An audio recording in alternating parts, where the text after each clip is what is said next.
ગઈકાલે શિક્ષાપાઠ 21 12 ભાવનાના પાઠમાંથી આપણે 4 ભાવનાઓ કાલે વાંચી. પહેલી અનિત્ય ભાવના, બીજી અશરણ ભાવના, ત્રીજી સંસાર ભાવના અને ચોથી એકત્વ ભાવના. હવે આજે 5મી ભાવના આપણે વાંચીએ છીએ. તેમાં પરમ કૃપાળુ દેવે જણાવ્યું, પહેલાં તો પરમ કૃપાળ દેવે એક એવી વાત કરી કે સદા ધ્યાનમાં રાખવા યોગ્ય શું? વચનામૃતમાં કૃપાળ દેવે એમ કહ્યું કે સદા ધ્યાનમાં રાખવા યોગ્ય શું?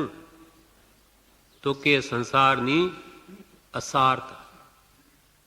આ સંસાર અસાર છે, અનિત્ય છે, અશરણ છે, એમાં કોઈ સારભૂત તત્વ છે જ નહીં, નિસ્સાર છે. એટલે સદા ધ્યાનમાં રાખવા યોગ્ય શું? સંસારની અસારતા. એ હંમેશા આપણા ધ્યાનમાં રહે તો ક્યાં પણ વિશેષ આસક્તિ, મોહ કે રાગ અને તેને લઈને દ્વેષ ન થાય. અસાર છે એના માટે શું ઝઘડા, ટંટા કે માયા મોહ કરવો? એટલે એ સદા ધ્યાનમાં રાખવું કે આ સંસાર અસાર છે. એના વિશે કૃપાલદેવે પત્રાંક 569 પણ એક વાત કરી કે જે પ્રકારે અનિત્યપણું, અસારપણું આ સંસારનું અત્યંતપણે ભાસે તે પ્રકારે આત્મવિચાર ઉત્પન્ન થાય.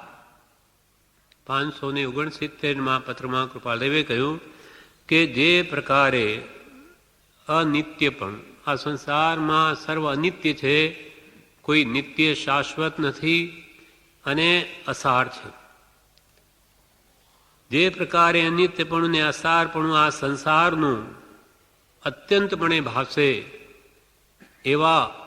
એવો જે ભગવાન વિતરાગોનો ઉપદેશ બોધ છે તેને ખૂબ વિચારો. આત્મસિદ્ધિ, દ્રવ્યાનુયોગ એ બધો સિદ્ધાંત બોધ છે, સમયસાર વગેરે. એના પહેલાં તો બીજો ઉપદેશ બોધ ઘણો વિચારવાની જરૂર છે. વૈરાગ્ય સંબંધે સંસારનું વાસ્તવિક સ્વરૂપ જણાય, સંસાર દુઃખરૂપ છે એ વાત જ્યાં સુધી અમને જણાય નહીં ત્યાં સુધી અને આત્મસિદ્ધિ પરિણમે નહીં. આત્માનો ભાવ અંદર ન ઉતરે, છપની શ્રદ્ધા દ્રઢ ન થાય. એટલે 506 કૃપાલદેવ પત્રે કહ્યું, પત્રમાં કે જેટલું જ્ઞાનીઓએ જે સિદ્ધાંત બોધ સંબંધી કહ્યું એથી વિશેષ તો ઉપદેશ બોધ સંબંધી કહ્યું છે. એટલે આપણો વૈરાગ્યક્ષમ કેમ વધે એવા ગ્રંથો વિશેષ વિચારવાથી આ સંસારનું અનિત્યપણું, અસારપણું આપણને ભાસે. એટલે કૃપાલદેવ કે જે પ્રમાણે અનિત્યપણું, જે પ્રકારે અનિત્યપણું, અસારપણું આ સંસારનું અત્યંતપણે ભાસે તે પ્રકારે આત્મવિચાર ઉત્પન્ન થાય. તે પ્રકારે જ આત્માનો વિચાર ઉત્પન્ન થાય. વૈરાગોપશમ ન હોય તો આપણે આત્માની ગરજ ન જાગે. સંસારમાં જ મોહ બુદ્ધિ બની રહે તો એની વૃત્તિ તો સંસારમાં જ રહે, પછી આત્મા બની ક્યાં વળે? સંસારથી વિમુખ વૃત્તિ થાય, સંસાર દુઃખરૂપ લાગે, મોહ કરાવનાર લાગે, 4 ગતિમાં રજનાવનાર લાગે તો એને કંઈ આત્મ પ્રાપ્તિની ભાવના પણ ઉત્પન્ન થાય. માટે કે કોઈ પણ પ્રકારે આ સંસારનું વાસ્તવિક સ્વરૂપ તમને સમજાય એવા ગ્રંથો વિશેષ વાંચો. પહેલાં જે મોક્ષમાળા છે, એ ભાવનાબોધ છે, એ બધા વૈરાગ ઉપશમને વધારનારા, સમાધિ સોપાન વગેરે એ આપણને સંસારનું વાસ્તવિક સ્વરૂપ બતાવીને એ પ્રત્યે વિરક્ત ભાવ લાવી દે. કેમ કે વાસ્તવિકતા બતાવે, એ કોઈ બનાવટી પણ નથી. માટે એ ગ્રંથો પહેલાં ખૂબ વાંચો કે જેથી તમને સંસારનું સ્વરૂપ ઝેરમય લાગવાથી આપોઆપ તમે છોડી દેશો. નાની કે જેમ આપણને ખબર છે કે ઝેર મારે તેને કોઈ પીએ નહીં, કેમ કે ખબર છે ઝેર મારે. તેમાં સંસાર કેવી રીતે આપણને દુઃખ આપે એ વાત સમજાઈ જાય તો કોઈ એને સેવે નહીં. હવે 5મી ભાવના, આ સંસાર 5મી ભાવના છે અન્યત્વ ભાવના. એકત્વ ભાવના આપણે કાલે વાંચી, એમાં શું છે? એકત્વ ભાવનામાં હું એકલો છું અને આ અન્યત્વ ભાવનામાં બીજા કોઈ મારા નથી. 1 રૂપિયાની જ 2 બાજુ છે. આ હું છું તો આ હું નથી. હું દેહથી ભિન્ન આત્મા છું તો આ દેહ મારો નથી. હું દેહાદિ સ્વરૂપ નથી, દેહ સ્ત્રી પુત્રાદિ મારા નથી. એ થઈ અન્યત્વ ભાવના. અને હું શુદ્ધ ચૈતન્ય સ્વરૂપ અવિનાશી એવો હું આત્મા છું, એ થઈ એકત્વ ભાવના. એમ આત્મભાવના કરતા શું થાય? રાગ દ્વેષનો ક્ષય થાય. અને રાગદ્વેષ બધા નાશ પામે ત્યારે શું પ્રગટે? કેવળ જ્ઞાન. કેવળ જ્ઞાન પ્રાપ્ત થયેલો આત્મા ક્યાં જાય? ઉર્ધ્વ ગતિ, મોક્ષમાં બિરાજમાન થાય. એટલે આપણને ટૂંકી એવી આત્મભાવના બતાવી દીધી કે જે ઠેઠ મોક્ષે લઈ જઈ શકે. એટલે કે આત્મ ભાવના ભાવતા જીવ લહે કેવળ જ્ઞાન. એકત્વ ભાવને અને અન્યત્વ ભાવના જ આપણને એમાં ઉપદેશી છે. હું દેહાદિ સ્વરૂપ નથી, દેહ સ્ત્રી પુત્રાદિ મારા નથી. ભાવના તો કરી શકાય, તો જ એના પ્રત્યેની આસક્તિ તૂટે. કંઈ એમ નથી કહ્યું કે તમે આજના આજ સ્ત્રી પુરુષને છોડીને જંગલમાં જતા રહો ત્યાં જ રહો, પણ અંદરમાંથી તોડી નાખો, આસક્તિ તોડો. આ જીવ શું કરે? તરત જ વૈરાગનો ઉભરો આવે, કોઈના ઉપદેશથી સંસાર ત્યાગી દે, દીક્ષા લઈ લે, અને અંદરમાં મોહ એમને એમ રહી જાય. ત્યાં જઈને પછી છોકરાઓ છોડી અને ચેલાઓમાં મોહ કરે. હવે આ ચેલા મારા, છોકરાઓને તો છોડી દીધા, હવે ચેલા મારા. હવે ઘર છોડ્યું, કુટુંબ છોડ્યું, એટલે આ શ્રાવકોના ઘર મારા. કે આ ગામમાં આપણા 10 શ્રાવક, એટલે 10 ઘર આપણા. બીજે જાય ત્યારે આપણને માનનારા અહીંયા કેટલા? અહીંયા આપણા 15 ઘર છે, એટલે આ 15 શ્રાવક મારા. એટલે કૃપાલ કે શું થયું? એક ગયું ને બીજું આવ્યું. એમ અંદરમાંથી આ શક્તિ ન તૂટે ત્યાં સુધી સંસાર ઉભો છે. માટે જ્ઞાનીઓ કે હવે અંદરનું તોડો. એ પણ આ મંત્ર આપ્યો કે હું દેહાદિ સ્વરૂપ નથી. ઘરમાં જ રહે, દેહમાં જ રહે, છતાં મારું નથી. મારું હોય તો જાય નહીં, ને જાય તે મારું નહીં. અંતે તો બધું જાય. મારું ક્યાંથી થયું? અને હું આવ્યો ત્યારે લઈ આવેલો બધું આ કુટુંબને ને ધન મકાન વગેરે, તારું ક્યાં છે? એ વાત એને સમજાઈ જાય તો અંદરથી મમત્વ ભાવ જો નીકળી ગયો તો એ ઘરમાં રહેતા જતા છૂટે. ભરત ચક્રવર્તી આ જ કર્યું. અન્યત્વ ભાવના, એકત્વ ભાવના ભાવીને ઘરમાં આરીસા બોનમાં કેવળ જ્ઞાન મેળવી લીધું. મારું કોઈ છે જ નહીં, મારો તો એક શુદ્ધ આત્મા છે. અનંતા જ્ઞાનીઓ જોયો, જાણ્યો, અનુભવ્યો. એ ઘરમાં રહીને પણ આપણે એવી ભાવના તો ભાવી શકાય. એટલે એના માટે તો મંત્ર રૂપે કૃપાલદેવે શબ્દ મૂક્યા કે આત્મ ભાવના ભાવો તો તમે મોક્ષે જાઓ. એટલે કે કેવળ જ્ઞાન પાવો તો પછી મોક્ષે જ જાઓ. એટલે આત્મ ભાવના, દેહની ભાવના તો ખૂબ ભાવી અને ભાવે જ છે આજે પણ, એને કહેવાની જરૂર નથી. દેહ માટે જ પડ્યો છે સવારથી સાંજ સુધી આપણું વર્તન. હવે આત્માની ભાવના ભાવો કે હું શુદ્ધ ચૈતન્ય સ્વરૂપ ભગવાન જેવો શુદ્ધ આત્મા છું અને આ સંસારમાં કોઈ મારું નથી. એટલે કૃપાલદેવ કે અન્યત્વ ભાવનામાં આ સંસારમાં કોઈ કોઈનું નથી એમ ચિંતવવું તે 5મી અન્યત્વ ભાવના. કૃપાલદેવે ભાવના બોધમાં પણ આ વાત કરી એક ગાથામાં. ના મારા તન રૂપ કાંતિ યુવતી, ના પુત્ર કે ભ્રાતના, ના મારા ભ્રત સ્નેહીઓ સ્વજન કે, ના ગોત્ર કે જ્ઞાતના, ના મારા ધન ધામ યૌવન ધરા, એ મોહ જ્ઞાત્વના રે રે જીવ વિચાર એમ જ સદા અન્યત્વદા ભાવના. તારું કોઈ નથી. વ્યવહારથી એમ જ કહેવાશે, પુત્રને પુત્ર જ કહેવાય, પિતાને પિતા જ કહેવાય, પણ અંદરથી કોણ કોનો પિતા, કોણ કોનો પુત્ર? આ તો 5-25 વર્ષનો સંબંધ છે. 25 વર્ષ પહેલા પુત્ર ક્યાં હતો? કોણ જાણે કઈ ગતિમાં. એના મા બાપ બીજા હતા. અને 25-50 વર્ષથી વળી કઈ બીજા મા બાપનો થશે, આપણો નહીં રહે. તો શામાં મોહ કરો? આમાં મોહ કરીને મરતી વખતે આસક્તિ કરીને મરણ બગાડું? એટલે મહાપુરુષો કે અંદરથી તોડી નાખો. ઋણાદુ મને મળ્યા, બાપની સેવા કરવી, વિનય કરવો, બધું કરવું, પણ અંદરથી હું તો શુદ્ધ આત્મા છું, એ સિવાય મારું આ જગતમાં કોઈ નથી. એ ભાવ હંમેશા અન્યત્વ ભાવના એને મુક્તિ આપે છે. એ અન્યત્વ ભાવના ભાવે તે સુખી થાય. આ વાત 12 ભાવનાની પૂજાઓ બતાવી, ને જે ભાવના ન ભાવે તે કેવો દુઃખી થાય તે બતાવે છે. એ ભાવનામાં એમ કહ્યું 12 ભાવનાની પૂજામાં, અન્યત ભાવના રાગે ભાવે, जिन गुण गान मिलाई रे, आप सवारत सौ जग मिलियो, નહીં કોઈ કોઈ ન સહાય રે, જિન પૂજા જુગતે કરો પ્રાણી, સમકિત ગુણ સહલાણી રે. અન્ય તો ભાવના રાગે ગાવો. રાગ એટલે પ્રેમપૂર્વક ભક્તિપૂર્વક તમે એવી ભાવના ભાવો. આમ દીનપણું નહીં કે મારું સંસારમાં કોઈ નથી, મારું છે જ નહીં. શુરવીરપણે કહેવું, હું તો એકલો જ છું. અન્ય તો ભાવના રાગે ગાવે, જીન ગુણ ગાન મિલાઈ. જીનેશ્વર એટલે વિતરાગ ભગવંતના ગુણગાન સાથે એવી ભાવના ભાવે કે હું એકલો, મારું કોઈ નથી. આ બધા કુટુંબ વગેરે મળ્યા તે આપ સવારત મિલ્યા. આપ સવારત મિલ્યા, જગ સૌ કોઈ કોઈનો નહીં સહાય. પુણ્ય છે ત્યાં સુધી આ મારી સહાય કરે. પુણ્ય પરવારી જાય ને તો પોતાનો દીકરો પણ નહીં સંભાળે. બીજા શું સંભાળે? દીકરો પણ નહીં સંભાળે. 3 દીકરા હોય છતાં જુદા ઘરમાં રહેવું પડે છે. આવી જાય પણ એવી સ્થિતિ કેટલાય નહીં કે 3 છોકરાઓમાંથી એકી નહીં રાખે. ના, કેમ એમ થયું?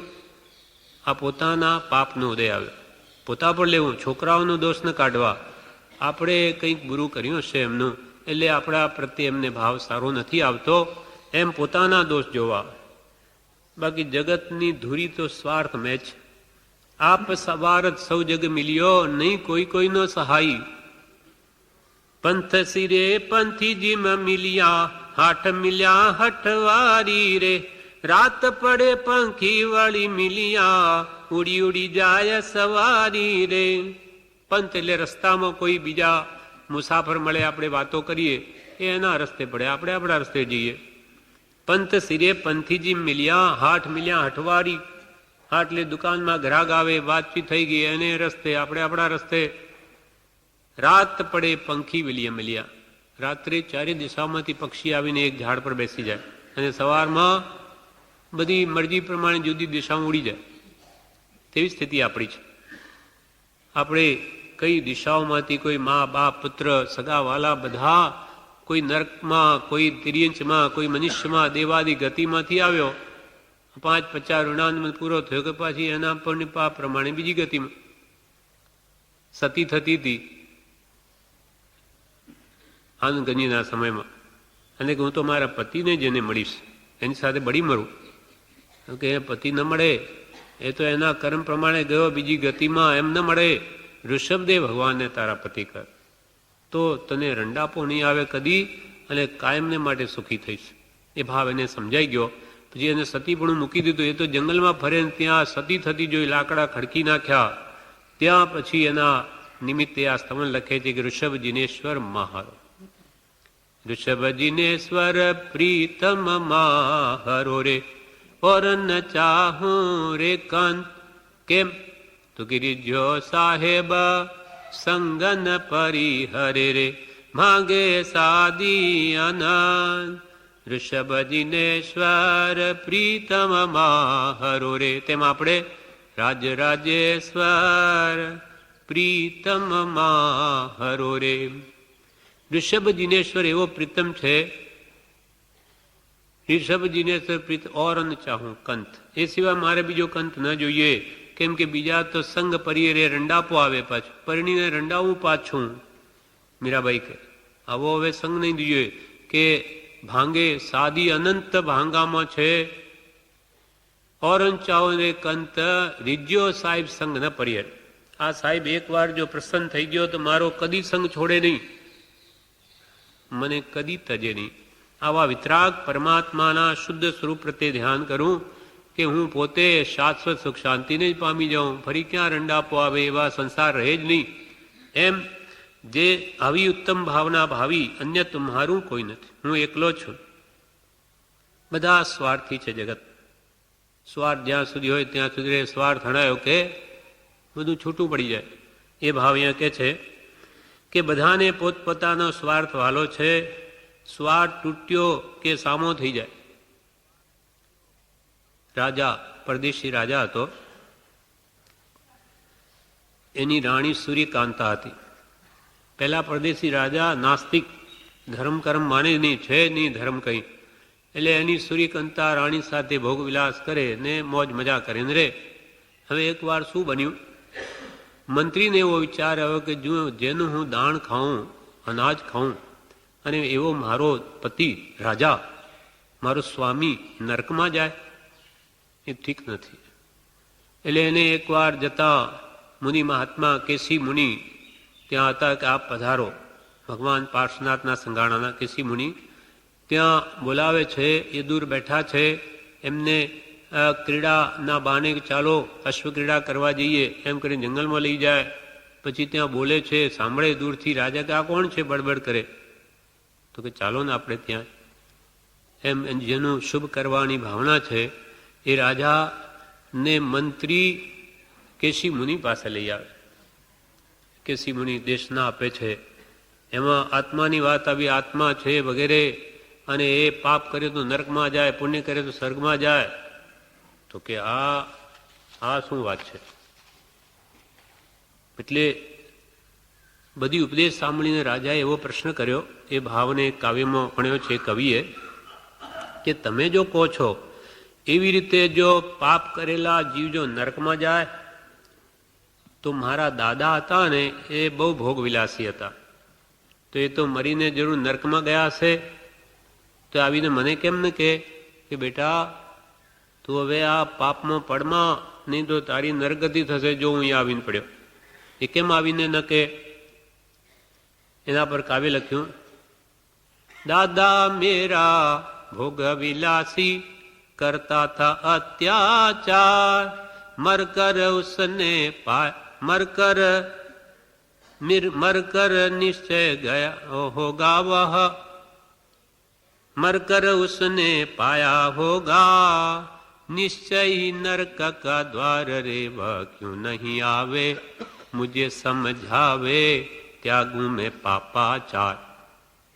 दादा मेरा भोग विलासी करता था अत्याचार, तो આપના કયા અનુસાર તો અવશ્ય નરકમાં ગયા છે. મને આવીને કેમ ન કહે કે ભાઈ તું આવું પાપ કર્મા, તો હું આ પાપાચારને ત્યાગું? તેના જવાબમાં કેસી મુનિ શું કહે કે ભાઈ તારો કોઈ અપરાધી હોય, કોઈ ચોર હોય, અપરાધ કર્યો હોય, એને તે જેલમાં નાખ્યો હોય, એના જવાબમાં કેસી મુનિ જવાબ આપે, એ કહે કે મને બહાર ફરવા જવા દો, જેલમાં મને નહીં, બહુ દિવસ થઈ ગયા, હું ફરી આવું. તો તું જવા દે? નહીં જવા દે. ઉડતો આંખો લાલ કરીને કે હે બહાર જવું છે તારે, જેલની બહાર, કદાચ તું એને મારી પણ નાખે, બહુ જો એ વધારે આગ્રહ કરે તો પછી નરકમાં ગયેલા જે અપરાધીને જ્યાં પકડાયેલો છે જીવ, એને કેવી રીતે એ લોકો આવવા દે કે ભાઈ હું મારા પરપૌત્રને કહી આવું કે બિચારો એ નરકમાં ના આવે? કોઈ એને છોડે? એટલે કે છે કેસી મુનિ, તેરા હો અપરાધી ભયંકર, માગે ક્ષણ અવકાશ. થોડોક ફરી આવું કે કોઈ અપરાધી માંગે તો તું શું કરે?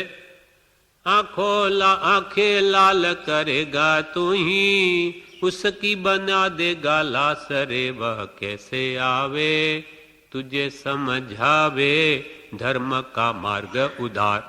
જે ધર્મનો માર્ગ ઉદાર તને કેવી રીતે સમજાવી શકે? એ વાત એને મગજમાં બેસી ગઈ કે ભાઈ અપરાધીને તો કોણ છોડે. ત્યારે પછી બીજી વાત કરી કે તમે એમ કહો છો કે પુણ્ય કરેલા જીવો સ્વર્ગમાં જાય, તો મારી દાદી ખૂબ ધર્માત્મા હતી, એ તો ખૂબ ધર્મ ધ્યાન કરતી, તો એને તો એ તો સ્વર્ગમાં જ ગઈ હશે ને, એ ત્યાંથી કેમ આવીને મને ન કહે કે બેટા પુણ્ય કર તો તું પણ સ્વર્ગલોકમાં આવીશ? એ કેમ ન કહે? दादी मेरी पुण्यवती बहु करती थी धर्म ध्यान, आपके कथनानुसार उसने पाया ही देव विमान रे, वह क्यों नहीं आवे मुझे समझावे त्यागू में पापाचार. એને તો દેવ વિમાન મળ્યું છે, એ કેમ ના આવીને મને કે ભાઈ પાપ છોડી દે, નહીં તો તું સ્વર્ગમાં ના આવી શકે? ત્યારે એના જવાબમાં કેસી મુનિ કહે કે સ્વર્ગલોકના દેવો અહીંયા શું કરવા આવે? અહીંયાની કેટલા યોજન સુધી તો ભયંકર દુર્ગંધી ફેલે, જે આપણને નથી લાગતી. આપણી દુર્ગંધી દેવોની સહન ન થાય એવી દુર્ગંધ છે. કેટલા સેંકડો યોજન સુધી તો એની ગંધ હોય છે. તો એવું સ્વર્ગની સુગંધીમય અનેક પ્રકારનું સુખ છોડી અને આ વિષ્ટા ગ્રહ જેવા અહીંયા કોણ આવે? રાજમહેલ છોડી અને સંડાસમાં જઈને કોણ બેસે? તેમ એવા દેવો આવું સુખ છોડીને અહીંયા તને કોણ કહેવા આવે? યહ નર લોક ભરા દુર્ગંધ સે, આ મનુષ્ય લોક દુર્ગંધથી ભરેલો, દેવોને આ ભયંકર દુર્ગંધમય ભાસે. યહ નર લોક ભરા દુર્ગંધ સે, સ્વર્ગ સુગંધી અપાર. રાજ્ય મહલ તજ વિષ્ટાગ્રહ में, राज्य महल तज विष्टाग्रह में, जाने को कौन तैयार रे वह, कैसे आवे तुझे समझावे धर्म का मार्ग उदार. અહીંયા કેવી રીતે આવે તને સમજાવે? આ આવા વિષ્ટાગ્રહ રૂપિયા મનુષ્ય શ્લોકમાં શા માટે આવે? આવી અનેક જાતની ચર્ચા થાય. કે આત્મા નથી એને સમજાવે લાંબુ છે. આવા દ્રષ્ટાંતોથી વાત બેસી જાય છે. કે શ્રી મુનિનો ઉપદેશ, રાજા પરદેશી રાજામાં પરિણમી ગયો, આસ્તિક બની ગયો. એટલે હવે અંતમાં શું કહે છે કે શ્રી મુનિને રાજા, પરદેશી રાજા, કે તત્વ જ્ઞાન સે રામ પીછાના, આપે જે તત્વજ્ઞાન કહ્યું ને એથી આત્મા રામની મને પીછાણ થઈ ગઈ. કે ઓહો, આત્મા નામનો પદાર્થ છે અને શુભ કરે તો ફળ ભોગવે, દેવાદિ ગતિમાં શુભ કરે નરકાદિ ફળ. એ વાત બેસી મગજમાં. કે તત્વ જ્ઞાન સે રામ પીછાના, જન્મ સફલ હુઆ આજ, સ્વામી શરણ में ले लो मुझको. પરદેશી રાજા કે હે ભગવાન કેસી મુનિ જ્ઞાની, મને આપ શરણમાં લેવો. આપનો ઉપદેશ હવે મને પરણમ્યો એટલે મને માર્ગ બતાવો સુખનો. સ્વામી શરણ में ले लो मुझको, तारण तरण जी हाजरे केसी मुनि ज्ञानी, तेरी ये बाणी हो गई दिल के पार. तेरी ये बाणी हो गई दिल के पार. મારા અંતરમાં ઉતરી ગઈ આપની વાણી, એટલે હે ભગવાન મને આપનું શરણ આપો. આવો જે પરદેશી રાજાને નાસ્તિક હતો, સૂર્યકાંતા બી નાસ્તિક, એની રાણી, એટલે બોય આ ભોગવિલાસ મળી નતા. હવે તો આ રાજા આસ્તિક બની ગયો. એટલે ઘરે જઈને બધું ત્યાં સંસાર ભાવના જ છૂટી ગઈ. હવે રાણીને થયું કે હવે તો આ નકામો થઈ ગયો મારા માટે. ન ભોગ ભોગવે ન ભોગવા દેવે, એનું કાતલું કાઢી નાખો. પોતાનો પતિ છે પણ એને મારી નાખો. બસ હવે સ્વાર્થ અડાઈ ગયો, હવે એની શી જરૂર? એટલે અંતે એને ઝેર આપે છે. બળી કંઈ ખબર ન પડી જાય એટલે અંતે પણ એનું સાડી એના ઉપર નાખી ને જાણે એને પોતાને દુઃખ થઈ રહ્યું છે, પતિ મરે છે એમ કરીને ગળું દાબી નાખ્યું. નખથી ગળું દાબીને પ્રાણ હરી લીધા. આવો સંસાર છે. સ્વાર્થ હણાઈ ગયો કે એને પતિને પણ મારી નાખ્યો. નિજ નિજ સ્વાર્થ સૌને વાલો, બિન સ્વાર્થ કરે સ્વારી રે. રાય પ્રદેશી વિસદઈ માર્યો, જો સુરિકંતા નારી રે. રાય પ્રદેશી રાજાને વિષદઈ માર્યો, જો સુરિકંતા રાણી. આવું એક નહીં, બ્રહ્મદ ચક્રવર્તીની માતા જે ચૂલણી હતી એને શું થયું? એના પતિ મરી ગયો. એટલે બ્રહ્મદત્ત રાજાનો પિતા મરી ગયા. એટલે 6 મિત્રો હતા. તે વિચાર કર્યો કે ભાઈ હવે આ બધું રાજ્ય આપણા મિત્ર મરી ગયા એટલે એક જણ અમુક મહિના સંભાળો. એટલે દીર્ઘ રાજા પહેલા રાજ્ય સંભાળ્યું. કોનું?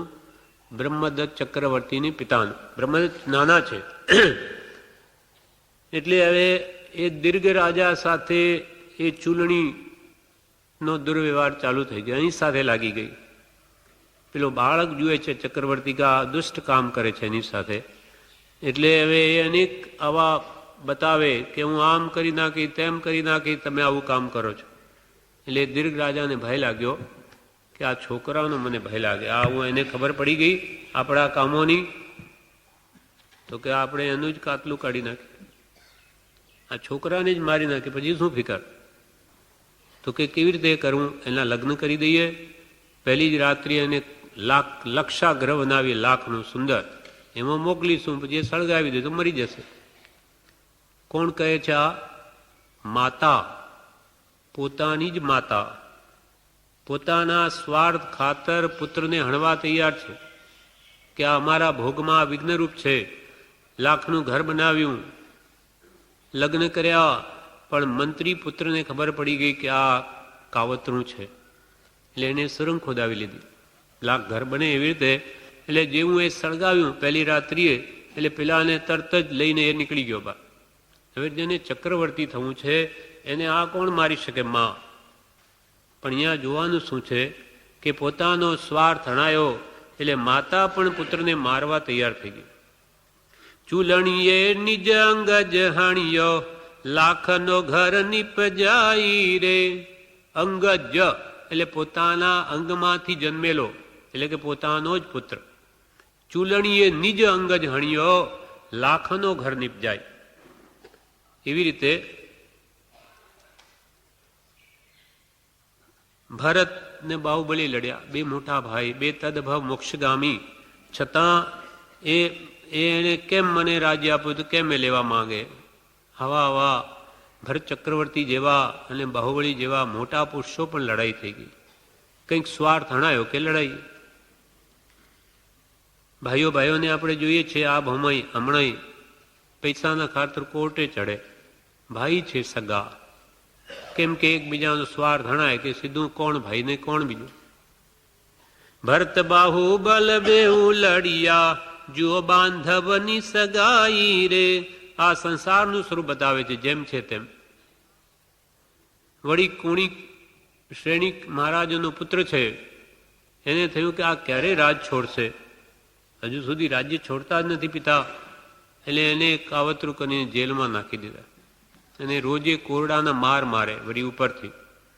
આ તો ચેલના જે કોણિકની માતા એ ચોટલામાં રોટલા લઈને પોતાના પતિ ક્ષણિકને ખવડાવે, નહીં તો બેટાએ પોતાના પિતાની કેવી હાલત કરી દીધી. શ્રેણિક કોણિક શ્રેણિક બાંધી મારે, જુઓ જુઓ પુત્ર સનેહારે. આ પુત્રનો પ્રેમ જુઓ. કોણિક પોતાના પિતાને બાંધીને મારે અને આ તો પત્ની અને પેટ ભરાવે. પછી એકવાર એવું થયું કે ચેલનાએ કહ્યું કોણિકને કે તું શું આવું કરે? આ તારા પિતા તો મેં તો તને બહાર નાખી દીધેલો. મને એવું ઉદ્હોત થયો, તારો જન્મ થયો ને તે વખતે ઘરમાં આવ્યો ત્યારે કે હું તારા પિતાનું કાળજું ખાઉં. તો આવો દુષ્ટ પુત્ર મેં તો જંગલમાં નખાવી દીધો જન્મતા જ, પણ આ તારા પિતાએ કે એમ ન થાય, એને પાછો લઈ આવ્યા. ત્યાં સુધી કાગડાએ કે એક પક્ષીએ તારી આંગળી કરડી ખાધેલી, એ 15 દિવસ સુધી રાત દિવસ તારા પિતાએ મોઢામાં રાખેલી. તને સુખ આપેલું કે આ રડે નહીં, દુઃખી ન થાય. હે એવું કરેલું? તો હમણાં પાંજરું તોડું ને એમને બહાર કાઢું. એ દોડતો કુહાડો લઈને જાય. એટલે સૈનિકને થયું કે હવે આજે રોજ તો કોરડાના માર મારે, હવે આજ તો કુહાડાથી મને મારવા આવ્યો. એ મારે એના કરતો હું જ મરી જાઉં. કેમ કે નરક ગતિ થવાની હતી એટલે લેસ્યા આવી ગઈ. એટલે પોતે વીંટીમાં રહેલો હીરો ચૂસી અને મરી ગયા. આ મને મારવા આવ્યો. એ તો ત્યારે છોડાવવા જતો હતો. એમ આ બધું સંસારનું સ્વરૂપ કેવું વિચિત્ર છે. પુત્ર પણ પિતાને મારે. અને એક એવું બીજું દ્રષ્ટાંત છે કે કનક કેતુ નામનો એક રાજા હતો, એ પિતા છે. એ શું કરે? એને રાજ્યનો મોહ ઘણો, એટલે કે મારો પુત્ર કોઈ દિવસ આ રાજનો પાટવી ન થાય, એટલે એનું અંગ ખંડિત કરી નાખે. કોઈ પણ આંગળી તૂટેલી હોય કે ખંડિત અંગ કોઈ પણ હોય તે રાજ્યનો અધિકારી ન થાય, એટલે પોતાના પુત્ર જન્મે એટલે આંગળી તોડી નાખે, કોઈને પગ ખોંડો કરી દે. કોણ કરે? બાપ જ. કેમ કે નહીં તો એ રાજ્યનો અધિકારી થઈ જશે, પછી મારું રાજ્ય લઈ લેશે. આ પિતાના કરતૂત.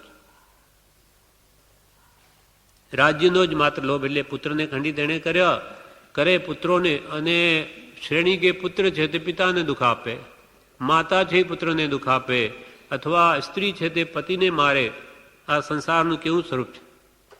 એટલે જ્ઞાનીઓ કહે આત્મ ભાવતી જુજુઆ સબહી પુદ્ગલ ભાવ સબ દેહારે. આત્મ ભાવના ભાવો એનાથી આ બધો પુદ્ગલનો ભાવ છે, બધો જુદો. મારું કોઈ છે જ નહીં તો મારે દુઃખ શું?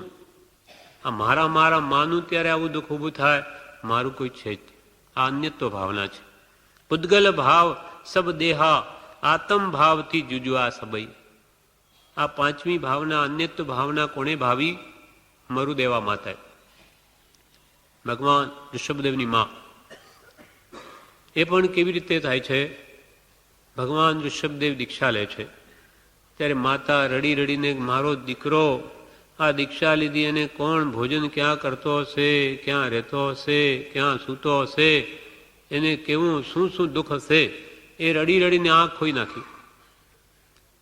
અને જ્યારે 1000 વર્ષ દીક્ષા લીધા પછી ભગવાન ઋષભદેવને કેવળનાન ઉપજ્યું ત્યારે ભરત રાજા કહે કે દાદીમાં ચાલો, આજે તો ભગવાનને કેવળનાન ઉપજ્યું, તો આપણે ત્યાં જઈએ ભગવાનનો ઉત્સવ કરવા. ત્યારે દાદીમાં ને હાથી ઉપર બેસાડીને લઈ જાય છે. ત્યાં બહુ દુંદુભી બીજા દેવતાઈ વાજિંત્ર વાગે કેવળનાનો ઉત્સવ કરવા. એટલે માતાને થયું કે અરે આ કોનું શું છે? તો કે આ તો તમારા પુત્રને કેવળનાન થયું. હા, કેવળનાન થયું. એટલે હર્ષના ખૂબ આંસુ આવ્યા કે પુણ્ય બળે આંખના પડલ ખસી ગયા અને બધું દેખાય, રિદ્ધિ સમસરણ વગેરે. પાછો એવો ભાવ ઉપજ્યો કે અરે આ મારો પુત્ર આટલી બધી રિદ્ધિ પામ્યો અને મને તો કોઈ દિવસ યાદ નહીં કરી. બધું જ ખોટું, મારું કોઈ નથી, મારું કોઈ નથી. હાથીના હોદ્દે આવી ભાવના ભાવે હું જેના માટે રડી રડીને આંખ ખોઈ નાખી અને એ મારો પુત્ર એટલી બધી રિદ્ધિ પામ્યો છતાં મને ક્યારે યાદ કરી? કોઈ કોઈનું નથી. એવી ભાવના ભાવતા એવી અન્યત ભાવનામાં ચડી ગયા. તે જ ક્ષણે શનિ માંડી કેવળ જ્ઞાન ઉત્પન્ન કર્યું અને તે આયુષ્ય પણ પૂરું થઈ ગયું. એટલે તે જ ઠેકાણે મુક્તિ પણ પામી ગયા. એમ પંચમી ભાવના ભાવત સુંદર મરુદેવા શિવ વ્યાપી રે. મરુદેવા શિવ વ્યાપી ત્રિશલા નંદન ગૌતમ શિષ્યને કેવળ કમલાયા પીરે. ભગવાન મહાવીર ગૌતમ સ્વામીને પણ ગૌતમ સ્વામી પણ અન્યત્વ ભાવનાના બળે કેવળનાન મેળવ્યું. ભગવાનનું જ્યારે નિર્માણ થવાનું છે, મોક્ષે જવાના, એટલે ગૌતમ સ્વામીને મોકલ્યા દેવ શર્માને બાજુના ગામમાં ઉપદેશ આપવા. એ ત્યાં છે ને ભગવાન તો નિર્વાણ થઈ ગયું, મોક્ષે ચાલ્યા ગયા. દેવો બહુ આવવા લાગ્યા. ગૌતમે જોયું કે આ બધા ક્યાં જાય? પછી ખબર પડી કે ભગવાન તો નિર્વાણ થઈ ગયું, મોક્ષે પધાર્યા. ભગવાન પ્રત્યે અત્યંત પ્રેમ. એટલે કે અરે ભગવાને મને સાથે તો ન લીધો મોક્ષમાં, પણ મને સંભાળ્યો નહીં, મને યાદી નહીં કર્યો અંત વખતે. અને ખૂબ આંખમાંથી આંસુ પડે. પછી તરત જ પાછો વિચાર આવ્યો કે અરે આ હું શું કરું છું? ભગવાનને તો કોઈ પોતાનું નથી, એ તો શુદ્ધ સ્વરૂપી શુદ્ધ આત્મા છે. એમ અન્યત્વ ભાવના ભાવતા ભાવતા ગૌતમ સ્વામીને પણ શ્રેણી માંડીને કેવળ જ્ઞાન ઉપજ્યું. એમ ત્રિશલાનંદન ગૌતમ શિષ્યને કેવળ કમલાયા પીરે. અમને તિમ પ્રભુ રંગ મિલાવો શિવ સહજા વિલસાવો રે. હે ભગવાન, આપે જેમ મરુ દેવા માતાને કેવળ જ્ઞાન આપ્યું, ભગવાન ગૌતમ સ્વામીને પણ કેવળ જ્ઞાન આપ્યું, તેમ અમને પણ એવો રંગ મિલાવો, શિવ સહેજા વિલસાવો. એટલે અમને પણ મોક્ષ ને નગરમાં જઈને વિલાસ કરાવો, એટલે કે અમને પણ કેવડી બનાવો. અમને તિમ પ્રભુ રંગ મિલાવો શિવ સહેજા વિલસાવો રે. કરજોડી સુર વિનતી કરીને કરે સુરલોક સધાવો રે. આવી ભાવ ભક્તિપૂર્વકની ભગવાને વિનંતી કરીને દેવો પછી દેવલોકે ગયા. એમ આપણે પણ અન્યત્વ ભાવના ભાવી કે આ સંસારમાં મારું કોઈ નથી, હું તો એકલો છું, અસંખ્યાત પ્રદેશી આત્મા છું. એ સિવાય જ્યારે શરીર પણ મારું નથી તો આ સગા વાલા પ્રત્યક્ષ જુદા દેખાતે મારા ક્યાંથી હોઈ શકે? જહાં દેહ અપની નહીં તહાં ન અપનો કોઈ ઘર સંપત્તિ પર પ્રગટ હે પર હે પરિજન લોય. આ તો માતા પિતા સગાવાળ બધા સાવ જુદા દેખાય. મારા કેવી રીતે હોઈ શકે? એક ક્ષેત્રાવગાય સંબંધ દૂધને પાણીની જેમ એવો આત્માને શરીરને બે એક ઠેકાણે રહ્યા તેવો આ દેહ પણ જ્યારે પોતાનો નથી તો બીજા મારા ક્યાંથી હોઈ શકે? એવી કે અન્યત ભાવના સદૈવ ભાવ કે જે ભરત ચક્રવર્તીએ ભાવી તો એ પણ મુક્તિને પામ્યા. હવે કે છે છઠ્ઠી ભાવના, આ શરીર અપવિત્ર છે, મળમૂત્રની ખાણ છે, રોગ જરા અને નિવાસનું ધામ છે, એ શરીર તું ન્યારો છું એમ ચિંતવું તે છઠ્ઠી અસુચિ ભાવના. કૃપાલદેવે છઠ્ઠી ભાવના કે છે અસુચિ એટલે અપવિત્ર, મળમૂત્રની ખાણ. આ શરીર મળમૂત્રની ખાણ છે. સોનાની ખાણમાંથી સોનું નીકળે, હીરાની ખાણ હીરા નીકળે, કોલસાની કાળમાંથી કોલસા નીકળે, તેમાં તો મળમૂત્રની ખાણ, મળ ને મૂત્ર જ નીકળે. બધા ઇન્દ્રિયોના દ્વારવાથી મળ જ નીકળે. અને રોગ જરા ને નિવાસનું ધામ. રોગો ક્યાં રહે? કે કબાટમાં કે કપડામાં? શરીરમાં રહે. કેમ કે શારીરિક વેદના અને દેહનો ધર્મ જાણી અને બાંધાયેલા એવા કર્મનું ફળ જાણી સમ્યક પ્રકારે ઉપાસવાય. આપણને રોગ આવે તો કૃપાલ એવી ભાવના કરો કે એ તો એનું ઘર છે. આપણે આપણા ઘરમાં રહીએ તેમ શરીર જેમ રોગ છે તેના ઘરમાં રહે. રોગ ક્યાં? શરીરમાં. રોમે રોમે પણા બબ્બે રોગ. તો રોગ આવ્યો તેમ ભાવના ભાવો કે એ તો એનો ધર્મ છે, શરીરનો ધર્મ જ રોગ છે. એમ રોગ ને જરા, વૃદ્ધાવસ્થા પણ દુઃખ આપે. અર્ધ મૃતક સમ બુઢાપનો કેસે લખે રૂપ આપનો. અર્ધા મરેલા બરાબર છે આ વૃદ્ધાવસ્થા. અંગમ ગલિતમ પલિતમ મુંડમ દશન વિહીનમ જાતમ તુંડમ કરદૃત કંપિત શોભિત દંડમ તદપિન મુંચિત આશા પિંડમ. શંકરાચાર્ય કહે મોહ મુદગરમાં, કૃપાલયા પુસ્તક વાંચવા કહ્યું કે જેનું અંગ ગળી ગયું, પડિયા આવી ગયા, પલિતમ મુંડમ માથું પડિયાવાળું થઈ ગયું, અંગ આખું ગળી ગયું. પલિતમ મુંડમ દસન વિહીનમ જાતમ તુંડમ, આજે આખું મોઢું દાંત વગરનું થઈ ગયું. કરદૃત કંપિત, હાથ કંપે. શોભિત દંડમ, હાથમાં દંડ શોભે છે, લાકડી લઈને ચાલે.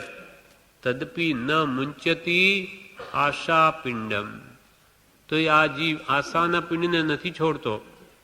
ઘરડો થઈ ગયો, મરી જવા દેવો થયો તો એ કે છે ભોગો ભોગો. નાની કે અરે ભોગે ને ભુગતા વયમેવ ભુગતા, તૃષ્ણા ને જીર્ણા વયમેવ જીર્ણા. અમારી તૃષ્ણા જીર્ણ થઈ ન થઈ, અમે જીર્ણ થઈ ગયા. અમારી આખી ઉંમર ખલાસ થઈ ગઈ. તેમ ભોગોને અમે નહીં ભોગવી શક્યા, પણ એ ભોગો અમને ભોગવી ગયા. એવી સ્થિતિ જ્યાં છે તો પછી કે છે આવા અસુચિમય શરીરમાં શું રાગ કરવો? આ શરીર અપવિત્ર છે, ખાણ મળમૂત્રની ખાણ છે, રોગ જરા અને નિવાસનું ધામ છે. એ શરીરથી હું ન્યારો છું. કૃપાલ કે આ દ્રઢ કરવું. શરીરનું તો સ્વરૂપ છે મળમૂત્રની ખાણમાં, તો એમાં જ એ જ હોય. પણ આનાથી હું ન્યારો. મારા આત્મ સ્વરૂપમાં મળમૂત્ર નથી એમ વિચારે તો શરીરનો મોહ ઘટે. કે આ મળમૂત્ર ભરેલું એ કંઈ મારું સ્વરૂપ થોડી છે. હું તો દિવ્ય દેવ જેવો છું, ભગવાન જેવો છું, સહજાત્મ સ્વરૂપ છું. આ મળમૂત્ર હું નહીં, હાડકા ચામડા હું નહીં. એમ કે છે જે ભાવના ભાવે તે આત્મ ભાવનાને દ્રઢ કરે છે. 12 ભાવનાની પૂજામાં પણ એના વિશે કહે છે છઠ્ઠી ભાવના અસુચિ ભરિયા કાયા રે, ફોગટ સીમાયા રે કરવી અસારની. અસુચિથી ભરેલી આ કાયા, એવી આ સંસાર, એવા આ શરીર પ્રત્યે શું મોહ માયા કરવી? અસાર છે, જેમાં કોઈ સારભૂત તત્વ જ નથી, એવા શરીર પ્રત્યે શું મોહ માયા રાખવી? કેમ કે આપણને અત્યંત રાગ શરીર પર છે, એટલે જ્ઞાનીઓ કહે છે ફોગટ સીમાયા રે કરવી અસારની, વાદળની છાયા રે છેવટ છારની.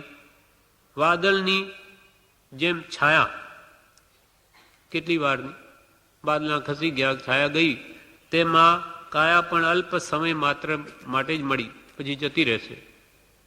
વાદળની છાયા રે છેવટ છારની, સ્થિર નહીં કાયા રે ત્રિવિધ વિકારની. વાત પિત્તના કપથી વિકાર વડે જેમાં અનેક રોગ ઉત્પન્ન થાય એવી આ કાયા પણ સ્થિર ન રે, જવાની. ચંચલ તરુ છાયા રે જોવન વારની, જોવન યૌવન જવાની, એ પણ છાયા અલ્પ સમય માટે, થોડા વખત 5-15 વર્ષ માટેની જવાની છે. એનું નામ જ જવાની રાખી. એટલે કે જવાની જવાની જવાની એ તો નહીં રહેવાની. સાચી એક છાયા રે ધર્મ સહકાર, ધર્મ એક જિનરાજનો વિતરાગનો, એની સહકાર એટલે આંબો, એની આંબાની છાયાની જેમ ધર્મ જ એક સહાયરૂપ છે. એ સાચી છાયા છે, બાકી બધી નાશવંત. વળી અહીંયા કે છે નવદ્વાદશ નર નારી ના વહે દ્વાર રે, કફ મળ મૂત્ર નગર ના ખાળ પેરે વર્યો. નવ દ્વાદશ, 9 ને 12 નર નારીના દ્વાર છે શરીરના, એ બધામાંથી કફ મળ મૂત્ર નગરના ખાળની પેરે છે. નગરના ખાળ હોય ગટર, એ ગટરમાંથી શું નીકળે? મળમૂત્ર જ હોય. અને ગટરમાં આવ્યું ક્યાંથી? હવે ગટરને કોણે બગાડ્યા? આપણા શરીરને લઈને ગટરોય દૂષિત થઈ ગયા. બાકી ગટર સંડાસ કોઈ ખરાબ નથી, પણ આપણે પ્રવેશ કર્યો શરીરે, પછી એ થૂંકવા લાયક થઈ ગયું. એટલે કેટલું બધું સર્વ દૂષણનું કારણ આ શરીર છે, અને એ જ ચામડીને કપડાથી આપણને રૂપાળું લાગે. બ્રહ્મચારીજી કહે સૌ શરીર નર નારી તણા છે, ચામડે કપડે રૂડા, બંને કરી દ્યો દૂર તો દેખાય કુંડ થકી કુડા. રે રે આવી ચારે રૂપાળી, દેહમાની જીવ ભમે, દુર્ગંધી ગંધી કેદમાં મુમુક્ષુ જીવો ના રમે. દુર્ગંધી ગંધી કેદમાં મુમુક્ષુ જીવો ના રમે. બધા નર કે નારીના શરીર સાના બનેલા? આ સપ્ત દુર્ગંધમય ધાતુના, અને ઉપર ચામડી લગાડી દીધી, માખની પાંખ જેવી છે, બિલકુલ પાતળી ચામડી. નગ્ન શરીર પણ ન શોભે, ભલે ચામડી ઉપર હોય તોય ખાડા ટીકરા વાળું.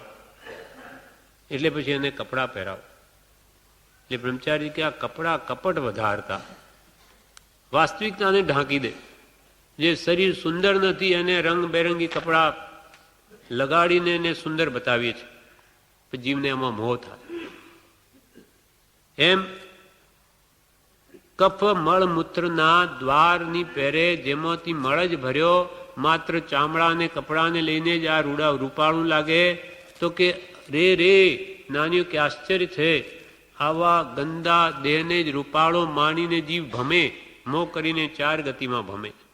રે રે અવિચારે, વિચાર નથી એટલે રૂપાળી દેહમાની જીવ ભમે, અને દુર્ગંધી ગંદી કેદમાં મુમુક્ષુ જીવો ના રમે.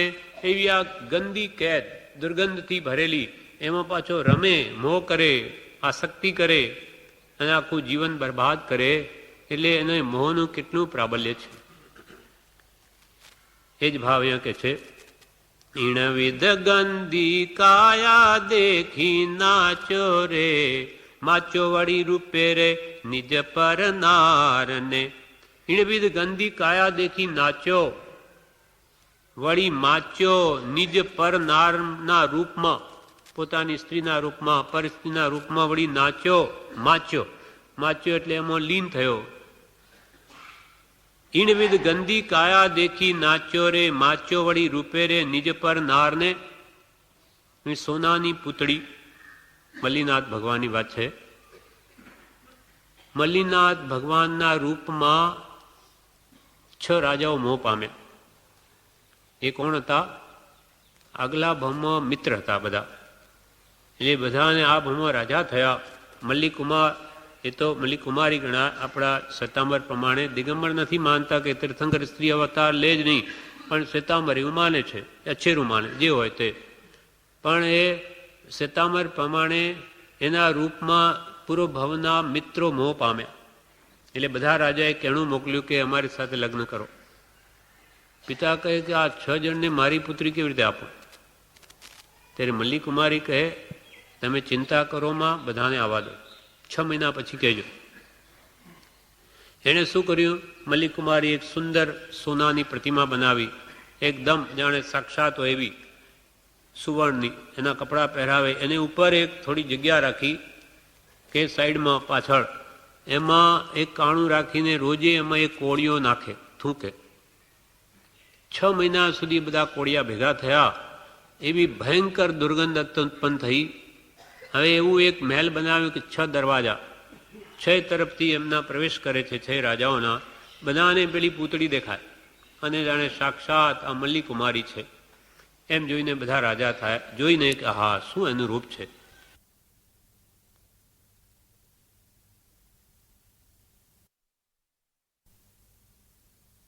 છાનું માનું ખોલાવી દીધું. એટલી ભયંકર દુર્ગંધ નીકળી. તે આ બધા કે અરે આ શું, આટલી બધી દુર્ગંધ ક્યાંથી આવી? ત્યારે મલ્લીકુમારી પોતે સાક્ષાત ત્યાં આવીને કહે છે કે અરે તમે જે કાયામાં મોહ છો, મારા શરીરમાં આનો એક એક કોળિયો ખાલી આમાં નાખેલો, તેમાં તેટલી ભયંકર દુર્ગંધ ઉત્પન્ન થઈ. તો એવા મારા દુર્ગંધના ઘરરૂપ એવા શરીરમાં તમે મોહ કરો છો? એ તો 3 જ્ઞાનના ધરતા છે, ભગવાન તીર્થંકર થવાના. એટલે એવો બોધ આપ્યો કે 6 બુઝી ગયા. અને જ્યારે ભગવાને કેવળનાન થયું ત્યારે 6 મિત્રો આવીને દીક્ષા લીધી. એટલે આ સૂચિ ભાવના બળે એમને બોધ આપીને એમનું કલ્યાણ કરી લીધું. એ ભાવ અહીંયા કે છે કનક પૂતલી ભોજન ભરી સટમાસરે, મલ્લી મિત્ર બુઝારે દેખી દુર્ગંધને. કનક પૂતલી, કનક એટલે સોનું. કનક પૂતલી ભોજન ભરી સટમાસરે, મલ્લી મિત્ર બુઝારે દેખી દુર્ગંધને. આ પ્રમાણે અસુચિ ભાવના હંમેશા ભાવી જોઈએ કે જેથી આપણને આ શરીર પ્રત્યેનો જે અત્યંત રાગ છે, મોહ છે, એ ઓછો થાય, ઘટે. અને એની વાસ્તવિકતા આપણને આગળ સદૈવ તરતી રહે કે તું જેમાં મોહ કરે છે તેનું આવું સ્વરૂપ છે, એમાં શું મોહે છે. કે આ શરીરને જો ઉલટાવીને જોયું હોય કે ચામડી, કૃપાલે કેમ જો સ્ત્રીને જોઈને તને રાગ થતો હોય તો તેની ત્વચા વગરનું સ્વરૂપ વિચારજે. કલ્પના કર કે એની ચામડી આપણે ઉપરથી લઈ લઈએ તો કેવું ભયંકર લાગે. સ્ત્રીઓ માટે પુરુષનું ચામડી લઈ લઈએ તો કેવું ભયંકર લોહી ઝરતું હોય, પછી એને રાગ ન થાય, ભયંકર ત્રાસ લાગે. આ શું? એમ જ્યારે કે આવા ભાવ મોહ થાય ત્યારે અસુચિ ભાવના ભાવી કે એમાં શું છે, શું ભરેલું. પણ એવી રોજ જાગૃતિ રાખે તો જ કાર્યસિદ્ધિ થાય, તો જ મોહ ઘટે. હવે 7મી ભાવના કૃપાલદેવ કહે છે આશ્રવ ભાવના. રાગ, દ્વેષ, અજ્ઞાન, મિથ્યાત્વ ઇત્યાદિ સર્વ આશ્રવ છે એમ ચિંતવું તે 7મી આશ્રવ ભાવના. આશ્રવ એટલે શું? કર્મોનું આવવું, આગમન. એનું એક દ્રષ્ટાંત કે છે કે એક શેઠનું એક રત્ન પડી ગયું તળાવમાં. એટલે એને માણસો શેઠ છે મૂક્યા કે ભાઈ આ પાણી બહાર કાઢો તળાવનું, અને પાણી બહાર કાઢીને રત્ન શોધી કાઢો. મારું રત્ન એમાં પડી ગયું તળાવમાં હાથ ધોતા. હવે બધા પાણી બહાર કાઢ કરે ત્યારે એક પંડિત, પાણી ખાલી થાય નહીં, ત્યારે એક પંડિત પુરુષે એમ કહ્યું કે તમે પહેલા આ પાણી જે તરફથી આવે દ્વાર તો બંધ કરો, એના 10 દ્વાર છે, 10 મોઢા પાણી આવવાને એ પહેલા બંધ કરો. પછી આ પાણીને બહાર કાઢો તો તળાવ ખાલી થાય, નહીં તો કેવી રીતે થાય? તમે પાણી કાઢ કરો છો પણ પેલી બાજુથી પાછું આવતું જ રહે છે. એટલે પછી એને 10 દ્વાર હતા પાણી આવવાના ખાળ, એ બંધ કર્યા. એટલે પછી તળાવમાં નવું પાણી આવતું બંધ થયું, અને હવે પછી અંદર એ બહાર ઉલેચવા માંડ્યું તો તળાવ ખાલી થયો અને રત્નની પ્રાપ્તિ થઈ.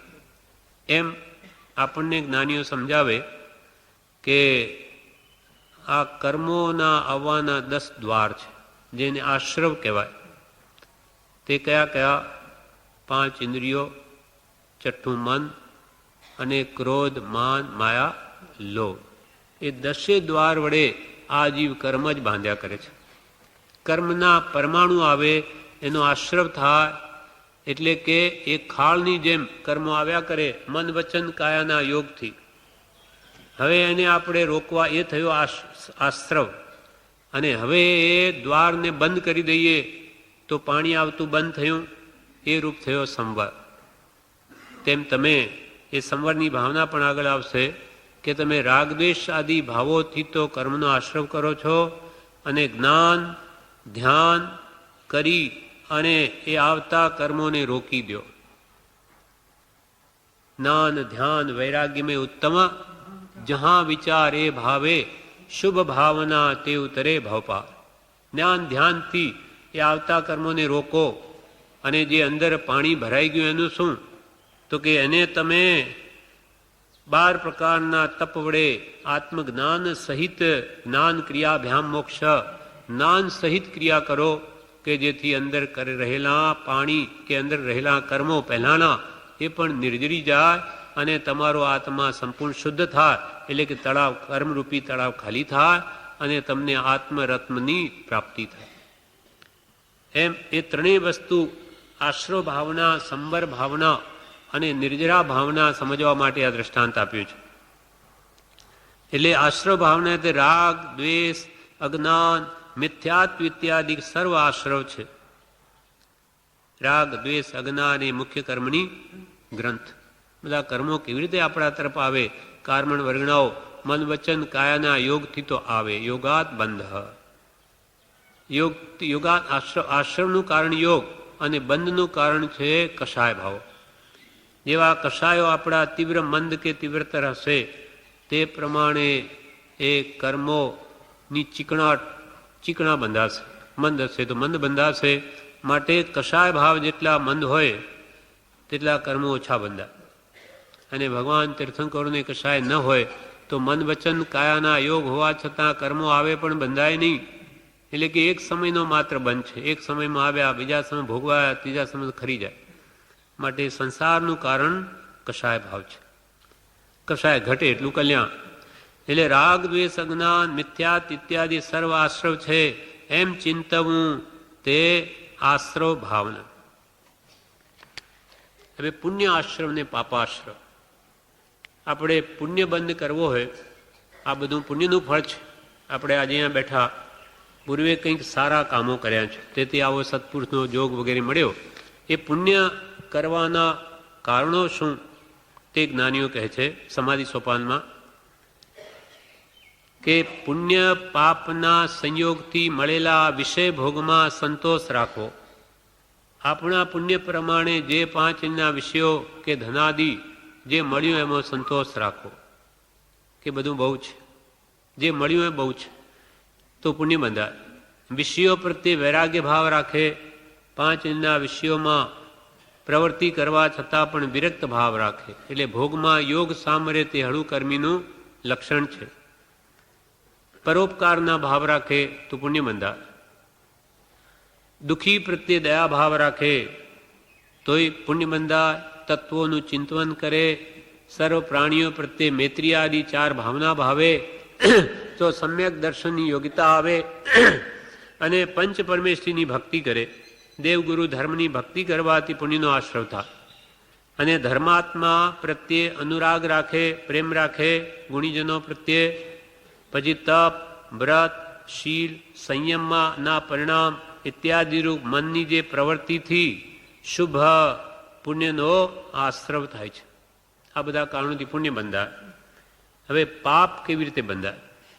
પાપને બંધાવાના પાપાશ્રમના કારણો શું તે કહે છે કે પરિગ્રહની અભિલાષા, મને બહુ ધન બહુ મળે, પૈસા બહુ મળે, એના માટેની જે તાલાવેલી આસક્તિ ખૂબ પરિગ્રહ પ્રત્યે, એ પાપનું કારણ. ઇન્દ્રિયોના વિષયોમાં અતિ લોલુપતા, 5 ઇન્દ્રિયના વિષયો પ્રત્યે અત્યંત આસક્તિ, તે પણ પાપનું કારણ.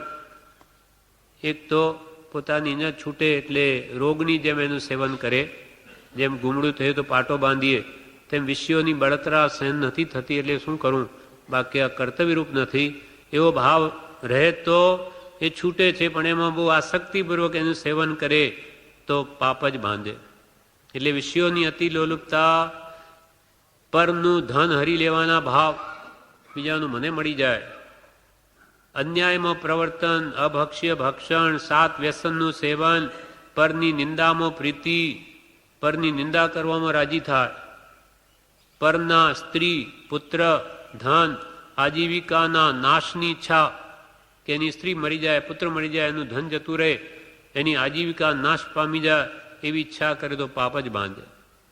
પરના અપમાનની ઈચ્છા, આ અપમાનિત થઈ જાય, પોતાની મોટાઈની સ્પૃહા, મને મોટો ગણે લોકો, ઇત્યાદિ રૂપ પ્રવૃત્તિ મનની, તે અશુભ પાપ આશ્રમના કારણો છે. એથી પાપ બંધાય. માટે આપણે પુણ્ય બાંધવું તો પુણ્યના કારણો સેવવા, કેમ કે કારણથી જ કારજ થાય છે. આમ રાગ, દ્વેષ, અજ્ઞાન, મિથ્યાત્વ વિદ્યાદિ સર્વ આશ્રમના દ્વાર છે. આમ તો કર્મ આવવાના કુલ 57 દ્વાર છે.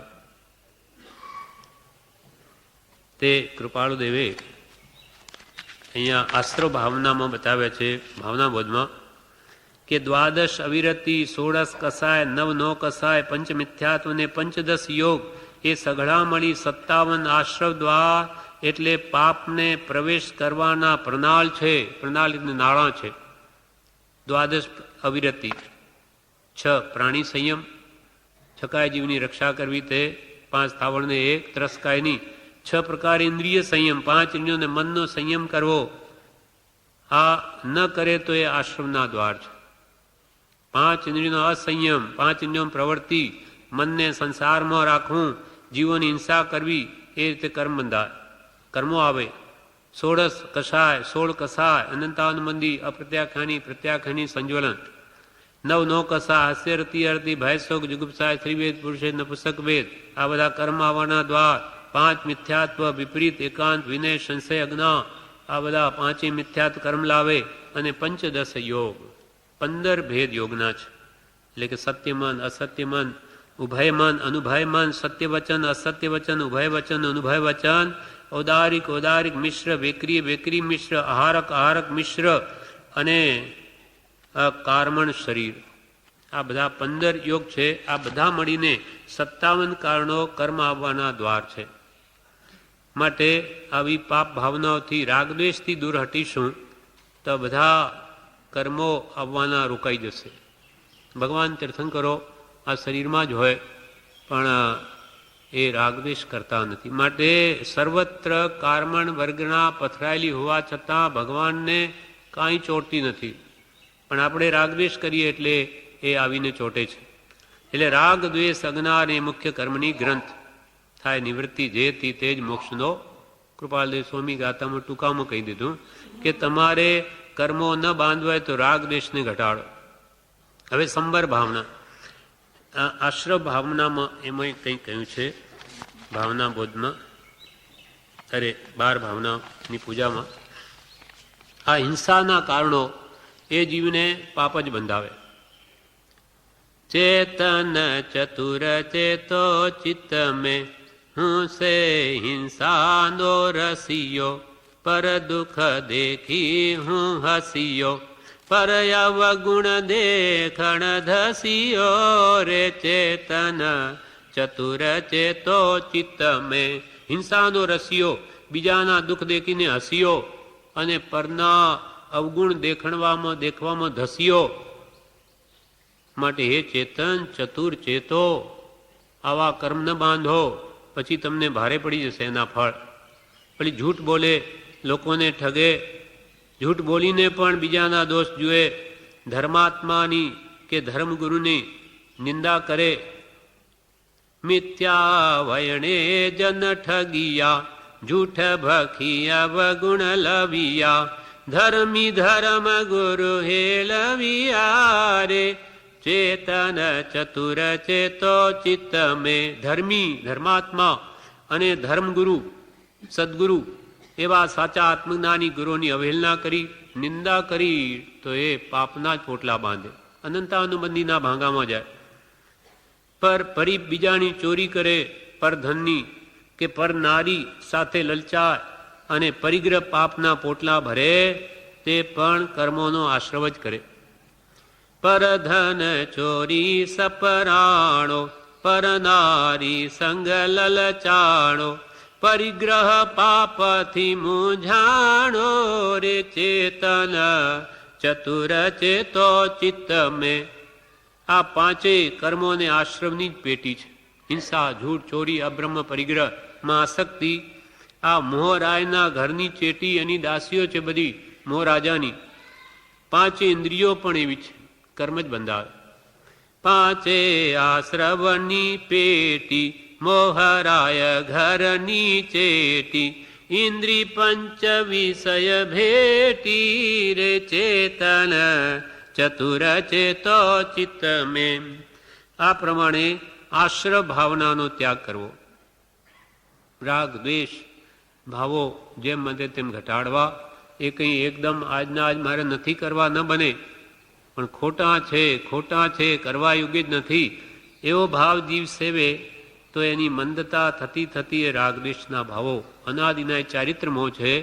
પણ એના પહેલાં દર્શન મોહ ઘટવો જોઈએ. મિથ્યાત્વ પહેલાં મંદ થવું જોઈએ, અને એનું કારણ સત્પુરુષનો બોધ છે. એ વાસ્તવિકતા સમજાતી જશે એટલે રાગ દ્વેષ મને બહુ દુઃખરૂપ છે. કશાય ભાવ કહો કે રાગ દ્વેષ કોઈ એક જ. લોભ અને માન એ રાગની અવસ્થાઓ છે, અને ક્રોધ અને માયા એ દ્વેષના પર્યાય છે. એટલે રાગ દ્વેષ કહો કે કશાય ભાવ કોઈ એક જ છે. એટલે આવા આશ્રવથી દૂર રહેવું, નહીં તો અનંત સંસાર બળી વધશે. હવે સંવર ભાવના. જ્ઞાન ધ્યાનમાં જીવ પ્રવર્તમાન થઈને નવા કર્મ બાંધે નહીં એવી ચિંતવના કરવી, તે આઠમી સંવર ભાવના. જ્ઞાન ધ્યાન કર્મો નવા ન આવવા દેવા હોય એના માટે દ્રષ્ટાંત કહ્યું. બીજું વળી કે એક નાવ છે, નાવમાં કાણું પડી ગયું તો ત્યાંથી પાણી આવવા લાગે તો ભાઈ કાણાને બંધ કરો, નહીં તો હમણાં નાવ ભરાઈ જશે. આ થોડું આવ્યું બહુ હમણાં ડૂબી જશે. એટલે કાણા જે છે એ રૂપ કર્મનો આશ્રવ, એ કાણાને બંધ કરી દીધું એ રૂપ સંવર. એટલે જે કારણોથી કર્મો આવે એ જ્ઞાન, ધ્યાન, તપ, ભક્તિ, સ્વાધ્યાય વડે નવા કર્મ ન બાંધવા. જ્ઞાન, ધ્યાન, વૈરાગ્યમય ઉત્તમ જહાં વિચાર, એ ભાવે શુભ ભાવના તે ઉતરે ભવપા. એટલે કર્મોને રોકવા ભક્તિ સત્સંગ વડે, તે થઈ સંવર ભાવના. જ્ઞાન ધ્યાનમાં પ્રવર્તમાન થઈ અને નવા કર્મ બાંધે નહીં. જેમ કે ભગવાન મહાવીર, એમને શૂળ પાણી યક્ષે કેવા ભયંકર ઉપસર કર્યા, સમતા ભાવે સંત, તો નવા કર્મ ના આવે. ભગવાનના ખીર રાંધી પગમાં સંગમ દેવસાએ 6 મહિના સુધી દુઃખ આપ્યું, પણ બધું સમતાએ સહન કર્યું. ચંડકોશીએ પણ છેલ્લે સમતા રાખી. ભગવાનના આ ઉપદેશથી ભગવાને કહ્યું, બુજ્ય બુજ્ય ચંડકોશી, બુજ, હવે સમજ. સમજી ગયો. એ પણ સમતા ભાવમાં આવી ગયો અને બધા કર્મોને રોકી લીધા. પોતાના દરમાં મોઢું રાખીને રહ્યો. કીડીઓએ ચાલની જેવું શરીર કરી લીધું તોય સંભાવ. એટલે નવા કર્મ ન બાંધી અને ત્યાંથી મરીને દેવલોકે ગયો. હવે સંવર ભાવનામાં આમાં પૂજામાં કે છે, સજી 16 સુંદર સિણગારા રે, પ્રભુ પદ પૂજો અલબેલા, શત્રુ મિત્ર માન અપમાને રે, પ્રભુ પદ પૂજો અલબેલા. શત્રુ હો કે મિત્ર હો, માન હો કે અપમાન હો, લાભ હો કે અલાભ થાઓ, સુખ હો કે દુઃખ હો, બધામાં જો સંભાવમાં મન રાખું તો મોક્ષ તણા ફળ ચાખું. આ કર્મોને આવવાના રોકવામાં સર્વશ્રેષ્ઠ ઉપાય શું? સંભાવ. પ્રભુ શ્રી કે પ્રભુ સંભાવ એ તો આત્માનું ઘર છે, બધું સહન કરતા શીખતો જ્ઞાની પ્રભુ શ્રી કે ખમી ખૂંદો પ્રભુ, જે આવે સહન કરો તો નવા કર્મ ન બાંધો, અને સહન ન કરીને સામા થશો તો ફરી નવા પોટલા બંધાશે. શત્રુ મિત્ર માન અપમાને રે, પ્રભુ પદ પૂજો અલબેલા, લાભા લાભતે સુખ દુઃખ ટાણે રે, પ્રભુ પદ પૂજો અલબેલા. જો સમભાવે મન રાખું રે, પ્રભુ પદ પૂજો અલબેલા, તો મોક્ષ તણા સુખ ચાખું રે, પ્રભુ પદ પૂજો અલબેલા. એટલે સંવર કરવો, કર્મોને આવતા કર્મને જ્ઞાન ધ્યાન વડે રોકવા. કેમ કે પ્રતિ સમયે જીવ કર્મ બાંધે છે, પ્રતિ સમયે અનંત કર્મનો વ્યવસાય છે. ક્ષણ ક્ષણ ભયંકર ભાવ મરણે કાં અહો રાચી રહો. એ જે ભાવો જે રાગ દ્વેષના કરીએ ને એ ભાવ આશ્રવ થયો, અને એના નિમિત્તે જે દ્રવ્ય કાર્મણ વર્ગણાઓ આવીને આત્મા સાથે ચોટે એ છે દ્રવ્ય આશ્રવ. પણ એનું મૂળભૂત કારણ ભાવ કર્મ છે. ભાવ કર્મ નિજ કલ્પના માટે ચેતન રૂપ. જીવ વીર્યની સ્ફૂર્ણા છે માટે ગ્રહણ કરે જળ ધૂપ.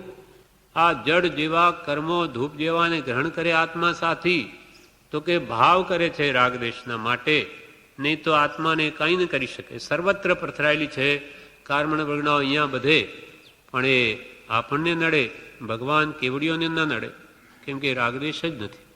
એટલે આપણે પણ સર્વકર્મથી મુક્ત થવું હોય તો રાગદેશ ઘટાડવા મટાડવા. હવે એ નાવની વાત મહાપુરુષોએ કરી, એના દ્વારો તો બંધ કરી દીધા, એટલે નવું પાણી આવતું રોકાઈ ગયું, નવા કર્મ. પણ જૂનું પાણી અંદર આવેલું છે નાવમાં, એનું શું? જૂના કર્મો આપણે બાંધેલા છે એનું શું? પહેલાના અજ્ઞાન અવસ્થામાં હજુ બાંધીએ છીએ આપણે, તો જ્ઞાનીની વાત છે, ખરી નિર્જરા જ્ઞાનીને. તો કે ભાઈ અંદરનું પાણી બહાર નાખો. તેમ એ જ્ઞાની પુરુષો ખરેખર નિર્જરા કરી શકે. એ આત્મજ્ઞાન સહિત ક્રિયા કરવી, જ્ઞાન સહિત ક્રિયા કરવી, તે નિર્જરાનું કારણ. ખરી નિર્જરા જ્ઞાનીઓને. આપણને પાપની નિર્જરા અને પુણ્યનો બંધ છે. અહીંયા આપણે ભક્તિ ભજન કરીએ એનાથી આપણા કરોડો પાપો નાશ પામે અને પુણ્યાનુબંધી પુણ્યનો બંધ થાય. એ પુણ્ય આગળ જ્ઞાની પુરુષનો યોગ લાવે, ઉત્તમ આત્મભાવના થાય, એવા ભાવ ઉપજે, શ્રદ્ધા થાય અને ઠેઠ મોક્ષ સુધી લઈ જાય. માટે કારણમાં કાર્યનો આરોપ કરીને આને પણ ધર્મ કયો, આને પણ નિર્જરા કહી. એના વિશે બ્રહ્મચારી કહે છે પ્રવેશિકામાં,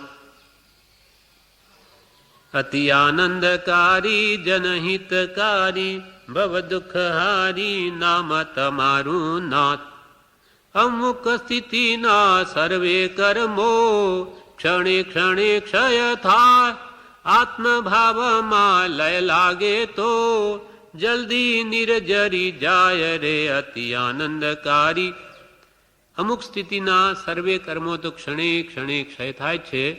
પ્રત્યેક આત્માને પ્રતિ સમયે કર્મોની નિર્જરા તો છે જ આપણે બધાને, પણ પાછા નવા બાંધીએ છીએ. એટલે કૃપાલ કે આ સમય સમયે આત્મા છૂટી જ રહ્યો છે તો એ મુક્તિ તરફ જઈ રહ્યો છે એમ કાં ન કહી દઈએ, પણ કે આ નવા બાંધે છે તેનું શું? એટલે આ કર્મરૂપી કોઠી ખાલી થતી નથી. એટલે અમુક સ્થિતિના સર્વે કર્મો તો ક્ષણે ક્ષણે ક્ષય થઈ જ રહ્યા, પણ હવે આત્મભાવમાં લય લાગે એટલે હું દેહાદિ સ્વરૂપ નથી, દેહ સ્ત્રી પુત્રાદિ મારા નથી, એમ એ ભાવના ભાવીને જો દેહમાં કે કુટુંબાદિ પરમાં મારાપણું તોડી નાખે તો કે છે કર્મો જલ્દી નિર્જરી જાય.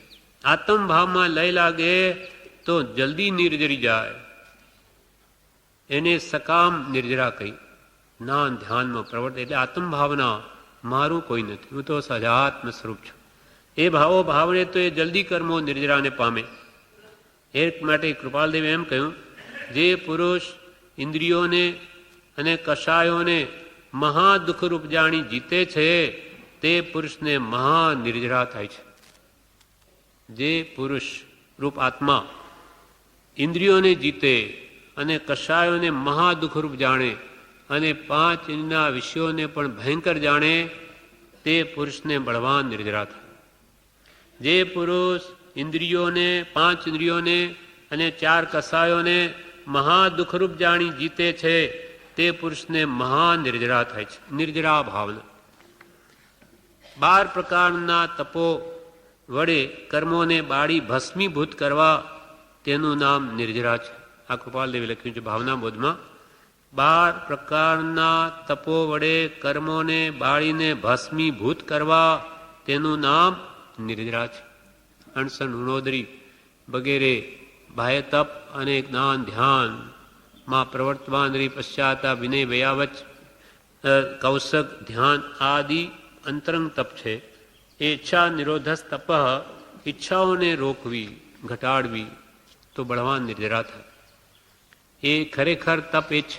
બાહ્ય તપ પણ અંતરંગ ઈચ્છાઓને રોકવા માટે છે. પૂજામાં પણ એમ કે છે સંવર ભાવનામાં નહીં. હવે નિર્જરા ભાવના 9મી નિર્જરા ભાવના એમાં કે છે સંયા 9મી તે નિર્જર ભાવના રે ભાવી કરીએ પ્રભો પદ પૂજના રે. સંયા 9મી તે નિર્જર ભાવના રે ગુરુ આગળ પાપ આલોચના રે કરીએ વિનય વયાવચ એક મના રે. સંયા 9મી તે નિર્જર ભાવના રે.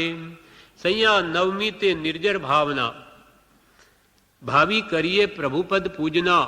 નિર્જરા ભાવના ભાવીને ભગવાનની પૂજા કરો અને ગુરુ આગળ પાપની આલોચના કરો. શ્રી ગુરુ આપણા માટે પરમ કૃપાળદેવ જેના માટે આગળ જે કંઈ પાપો પૂર્વમાં અજ્ઞાનવશ બંધાઈ ગયા હોય એની આલોચના કરો.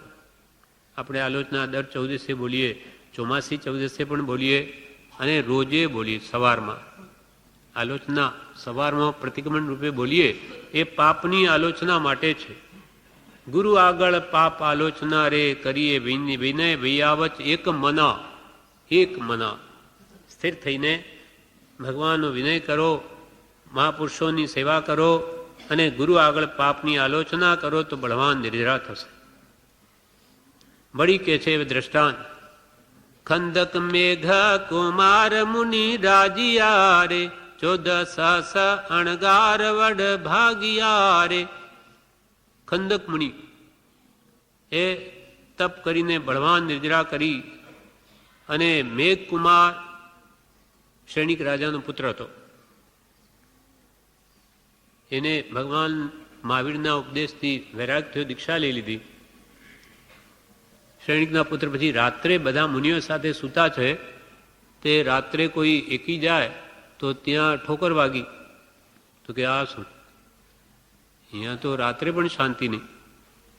એટલે હું તો સવારમાં પાછો દીક્ષા છોડીને ઘરે જતો રહીશ. એટલે ભગવાને સવારમાં ઉપદેશમાં એમ કહ્યું કે મેઘકુમાર તું આગલા બોમ્બો કોણ હતો ખબર છે? તો કે તું હાથી હતો અને દવ લાગ્યો એક ઠેકાણે બધું કોરું હતું, ત્યાં બધા પશુઓ ભેગા થયા, ત્યાં તારો પગ તે ઊંચો લઈ લીધો, ખાજ આવી કે સસલું આવીને બેસી ગયું, તને વિચાર થયો કે આ મરી જશે એટલે તે પગ ઊંચો જ રાખ્યો. 2-3 દિવસ સુધી દવ ચાલુ રહ્યો, ત્યાં સુધી તે પગ ઊંચો રાખ્યો, દયા પાડી સસલાની. પછી પગ મૂકવા ગયો, પડી ગયો, મરી ગયો અને મરીને તું આ સૈનિકનો પુત્ર મેઘકુમાર થયો. એને જાતિ સમણ જ્ઞાન થઈ ગયું, આગલા ભાવનું જ્ઞાન થઈ ગયું. ઓહો ખરે હું હાથી હતો. હવે શું ભાવ થયા? હવે તો કે હું મારા આંખ સિવાય બીજા કોઈ અંગની સંભાળ નહીં લઉં, બધું જ ત્યાગી દીધું. એમ ઈચ્છાઓને બધી રોધ કરી અને સર્વ કર્મોને નિર્જરાવી દીધા. ખંદક મેઘ કુમાર મુનિ રાજીયા રે. વળી એક ધન્ય મુનિના હતા કે જેના હાલે ત્યારે હાડકાઈ ખડખડ થાય. એટલે 14,000 સાધુઓમાં એ વિશેષ ભાગ્યશાળી હતા. એમ ભગવાને પણ એમની પ્રશંસા કરી. 14 સહસ, હસસ એટલે 1000, 14 અણગાર વડ ભાગિયા રે, ધન્ય ધનો મુનિ તપવાસિયા રે, સ્વયં મુખે તે વીર પ્રશંસિયા રે, સયા નવમી તે નીરજર ભાવના રે. હવે ભગવાનને કે છે ઇમ ભાવના ભક્તિ અમે પૂજીએ રે, ત્રિશલાનંદન મહિર કીજીએ રે, દેવાનંદન મહિર કીજીએ રે, જરા નેહ નજર ભર રીજીએ રે. હે ભગવાન, અમે પણ એવી ભાવના આપના પ્રત્યે ભાવી, અમાર પણ મહેર કરો, કૃપા કરો, અને જરા ને નજર ભર રીજીએ, જરા અમારા પ્રત્યે પણ દ્રષ્ટિ આપો, અમારું કલ્યાણ કરો. જરા નેહ નજર ભર રીજીએ રે, ધન મુનિ શિવ પદ દીજીએ રે, સૈયા નવમી તે નીરજર ભાવના રે. એમ જ્ઞાન સહિત ક્રિયા કરવી તેનું નામ નિર્જરા છે. દ્રઢ પ્રહારી એ કેટલી બળવાન નિર્જરા કરી.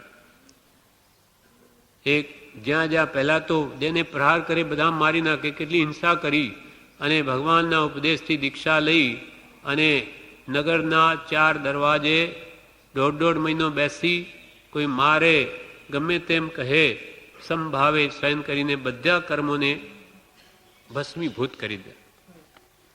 દસ્યુકુમારે કેવી બળવાન નિર્જરા કરી, માથે પાળ બાંધી તો સંભાવ. મહેતારજ મુનિને ચામડું પલાળીને માથે બાંધ્યું, માથું ફાટવા લાગ્યું તો પણ સમતાએ બધું સહન કર્યું.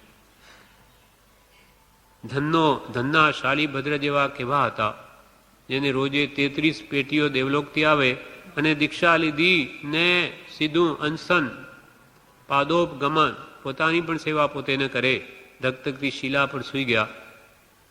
એટલે કેટલી બળવાન નિર્જરા.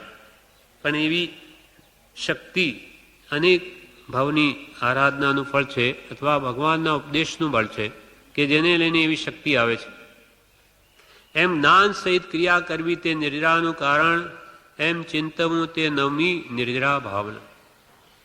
હવે 10મી લોક સ્વરૂપ ભાવના.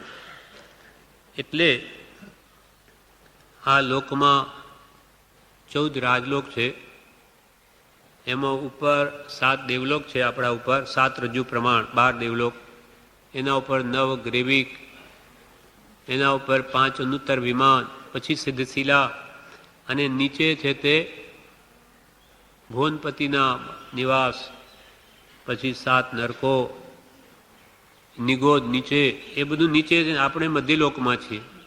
આ લોકના સ્વરૂપનો વિચાર કરવો. જેમ જેમ પુણ્ય વધે તેમ જીવ ઉપર દેવલોકમાં જાય છે, ઊંચે ઊંચે. જેમ જેમ પાપથી ભારે થાય તેમ તેમ નીચ ગતિમાં જાય, નરકમાં, પહેલી બીજી ત્રીજીમાં. પાપ પુણ્ય લગભગ સમ થાય ત્યારે મનુષ્ય ભાવ પામે, અને ઓછું આ પાપ કરે તો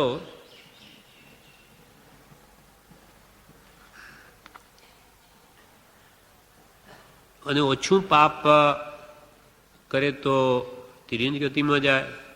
પાપ પુણ્ય લગભગ સમ કરે ત્યારે આ મનુષ્ય ગતિ પામે છે.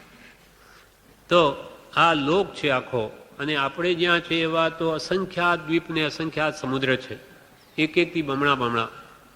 આપણો જંબુદ્વીપ કહેવાય, એ થાળીના આકારે, અને એને ફરતો બંગડીના આકારે 2 લાખ યોજનો સમુદ્ર, એનાથી બમણો, પછી 4 લાખ યોજનો ફરી જમીન આપણી જેમ ફરતી બંગડીના આકારે, ફરી પાછો 8 લાખ યોજનો ફરી સમુદ્ર.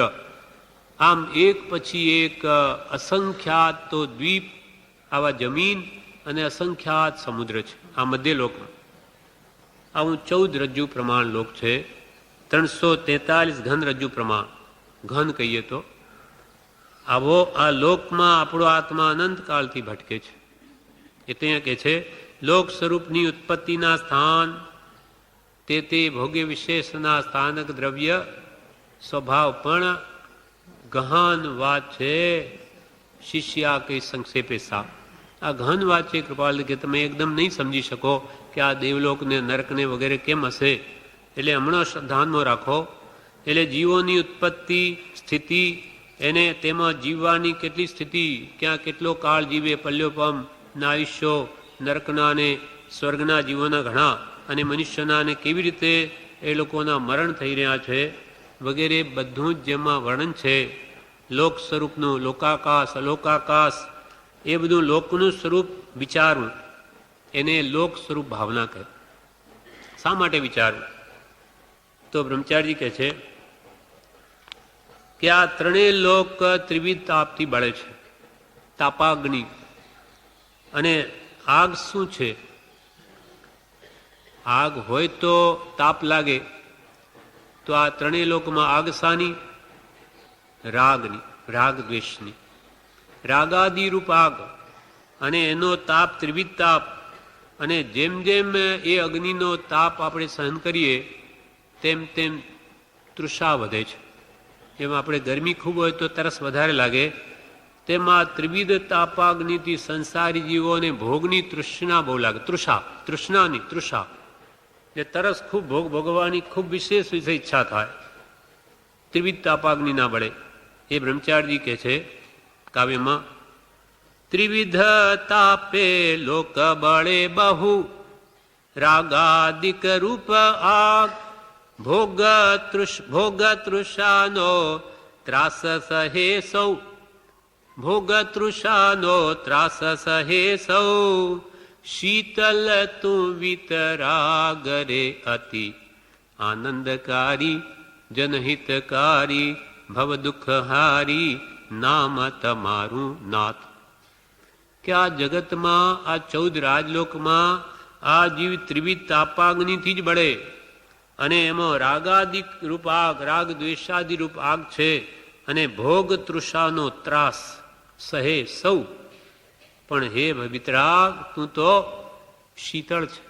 શીતળ તું વિતરાગ, એટલે જે તારું શરણ લે તે સુખ પામે, બાકી બધા જ બળતરામાં જ બળે. એટલે આપણને જો આ ત્રિવિધ તાપાગ્નિથી દૂર થવું હોય તો શીતળ એવા વિતરાગનું શરણ લેવું, તો આપણે આગ કંઈ ન કરી શકે. એટલે કે આપણી ઈચ્છાઓ જ મટી જાય, ઈચ્છારૂપ તૃષ્ણા જ ઘટી જાય તો આપણને કોણ બાળી શકે? અથવા રાગદ્વેષના ભાવો જ મંદ પડી જાય તો કોણ બાળી શકે? અને એ કોનાથી થાય? સત્પુરુષથી થાય. સત્પુરુષનું શરણ હોય તો જ રાગદ્વેષ ઘટે, નહીં તો નહીં ઘટે. ઘટે જ નહીં તો મટે ક્યાંથી? સત્પુરુષનું શરણ જોઈએ, એના ઉપદેશ, એના પ્રત્યે વિશ્વાસ જોઈએ, શ્રદ્ધા જોઈએ, તો જરૂર કાળે કને રાગદ્વેષ ઓછા થાય. ખોટા છે, ખોટા છે એમ જીવ, જેમ જૂઠ આપણે બોલીએ છીએ પણ કે જૂઠ ખોટું છે, જૂઠ ન જ બોલવું જોઈએ, એમ આપણા મનમાં હોય તો એ જૂઠ ધીમે ધીમે ઓછું થાય. પણ જો એમ થઈ જાય હવે હું શું જૂઠ બોલું, આ કંઈ જૂઠ કહેવાય? હું તો થોડુંક જ બોલું. આ દુનિયામાં કેટલું જૂઠ બોલે બધા, આખો રજનો ગજ કરી દે. હું કંઈ એવું થોડું કરું છું. તો આપણે જૂઠનો પક્ષ લઈ લીધો. હવે આપણું જૂઠ નહીં જાય, વધશે. થોડું કે વધારે, ખોટું એ ખોટું જ છે. કે હું તો થોડું જ ઝેર પીવું, વધારે નહીં, તો શું થાય? મરી જાય. હું કે વધારે થોડું કે દારૂ પીવા, તો એક ટીપું ચાખ્યું છે, પછી એમાં અવાજ આવે કે આ વળી બીજો ડોઝ લઉં, એમ કરતાં કરતાં બધા વ્યસનો વળગે. એમ આ જીવને અલ્પ પણ જૂઠ આદિ દોષ હોય તેને ખોટાને ખોટા જ માનવા, નહીં તો એ વધે દોષ. ભલે આપણે જૂઠ બોલીએ પણ એમ માનવું કે ખોટું જ છે. હું બોલું તેથી શું થઈ ગયું? કંઈ સારું થઈ ગયું? જેમ અલ્પ અગ્નિનો તણખો મૂકે, એક અંગારો લઈને મૂકી દે દુકાનમાં કપડાની વખતે, મેં તો શું એક ખાલી આટલું જ મૂક્યું, એમાં એ બીજું બળી ગયું, એનું હું શું કરું? અરે પણ તું આટલું મૂકે તો પછી એનું ફળ જ આવે. ગેસનો એક તણખો આપણે નાખીએ, લાઇટર કેવું સળગે, એક ઝીણો તણખો નીકળે, એમાં આગ કેવી વધે, અને એ આગ આખા વિશ્વને બાળી શકે. બાળી શકે એટલી તાકાત છે એમાં. એને આગળ આગળ મળતું જાય તો બધાને બાળી નાખે. હવે હતો તો એક તણખો જ, તે આમાં શું એમ કરતો જીવ આગળ વધે એટલે અલ્પ શિથિલતાથી મહાદોષો જન્મે. એમ અહીંયા કે છે આ બધી લોક સ્વરૂપ શા માટે ભાવના? કે આ જીવે અનંત સંસારમાં અનંત કાળથી આ ત્રિવિધ તાપાગ્નિમાં જ બળે છે. માનસિક ચિંતાઓ, શારીરિક વ્યાધિઓ અને આ ઘરની વ્યવહારની, વેપારની ઉપાધિઓમાં જ બળે છે. એટલે સંસારમાં એ શાંતિ નથી પામતો. માટે આ લોક સ્વરૂપ ભાવના ભાવવાની. હવે 11મી ભાવના છે બોધ દુર્લભ ભાવના. લોક સ્વરૂપ ભાવનામાં આમાં શું કહ્યું? એમાં એમ કે છે લોક સ્વરૂપ ભાવનામાં શ્રીશિલાનંદન સેબીએ રે ભાસક લોકાલોક સ્વરૂપ પ્રભુ પદ પૂજીએ રે. એ પ્રભુની પૂજા વિના રે ભમ્યો 14 રાજ ભવકોપ પ્રભુ પદ પૂજીએ રે. ત્રિશલાનંદને સેવો, દેવાનંદનને સેવો. ભાસક લોકાલોક સ્વરૂપ, લોકાલોકના સ્વરૂપને બતાવનાર એવા ભગવાનની સેવા કરો. કેમ કે એ પ્રભુની પૂજા વિના ભમ્યો 14 રાજ ભવકૂપ. 14 રાજલોકમાં કૂવામાં પડ્યો હોય એવી રીતે મેં દુઃખ જ પામ્યો છું. હવે ભગવાન, મારે આ સિદ્ધ સ્થાનક જોવું છે. જે લોકાંતે ભગવાન રહેલા સિદ્ધશિલા ઉપર, મારે ત્યાં આવવું છે. એ સ્થાન મારે જોવું છે. આપ ત્યાં કેવી રીતે રહો છો? એનો મને મનમાં ખૂબ હર્ષ છે. સિદ્ધ સ્થાનક જોવા ભણી રે સાહિબા મુજ મન હરખયા પાર પ્રભુ પદ પૂજીએ રે. સિદ્ધ સ્થાનક, સિદ્ધ શિલા પર ભગવાન બિરાજમાન છે. બધા જ અનંત સિદ્ધો. એ સ્થાનક મારે જોવાની ઘણી ઈચ્છા છે. સિદ્ધ સ્થાનક જોવા ભણી રે સાહિબા મુજ મન હરખયા પાર પ્રભુ પદ પૂજીએ રે. લોક સ્વરૂપ 11મી રે ભાવના ભક્તિ ઉદાર પ્રભુ પદ પૂજીએ રે.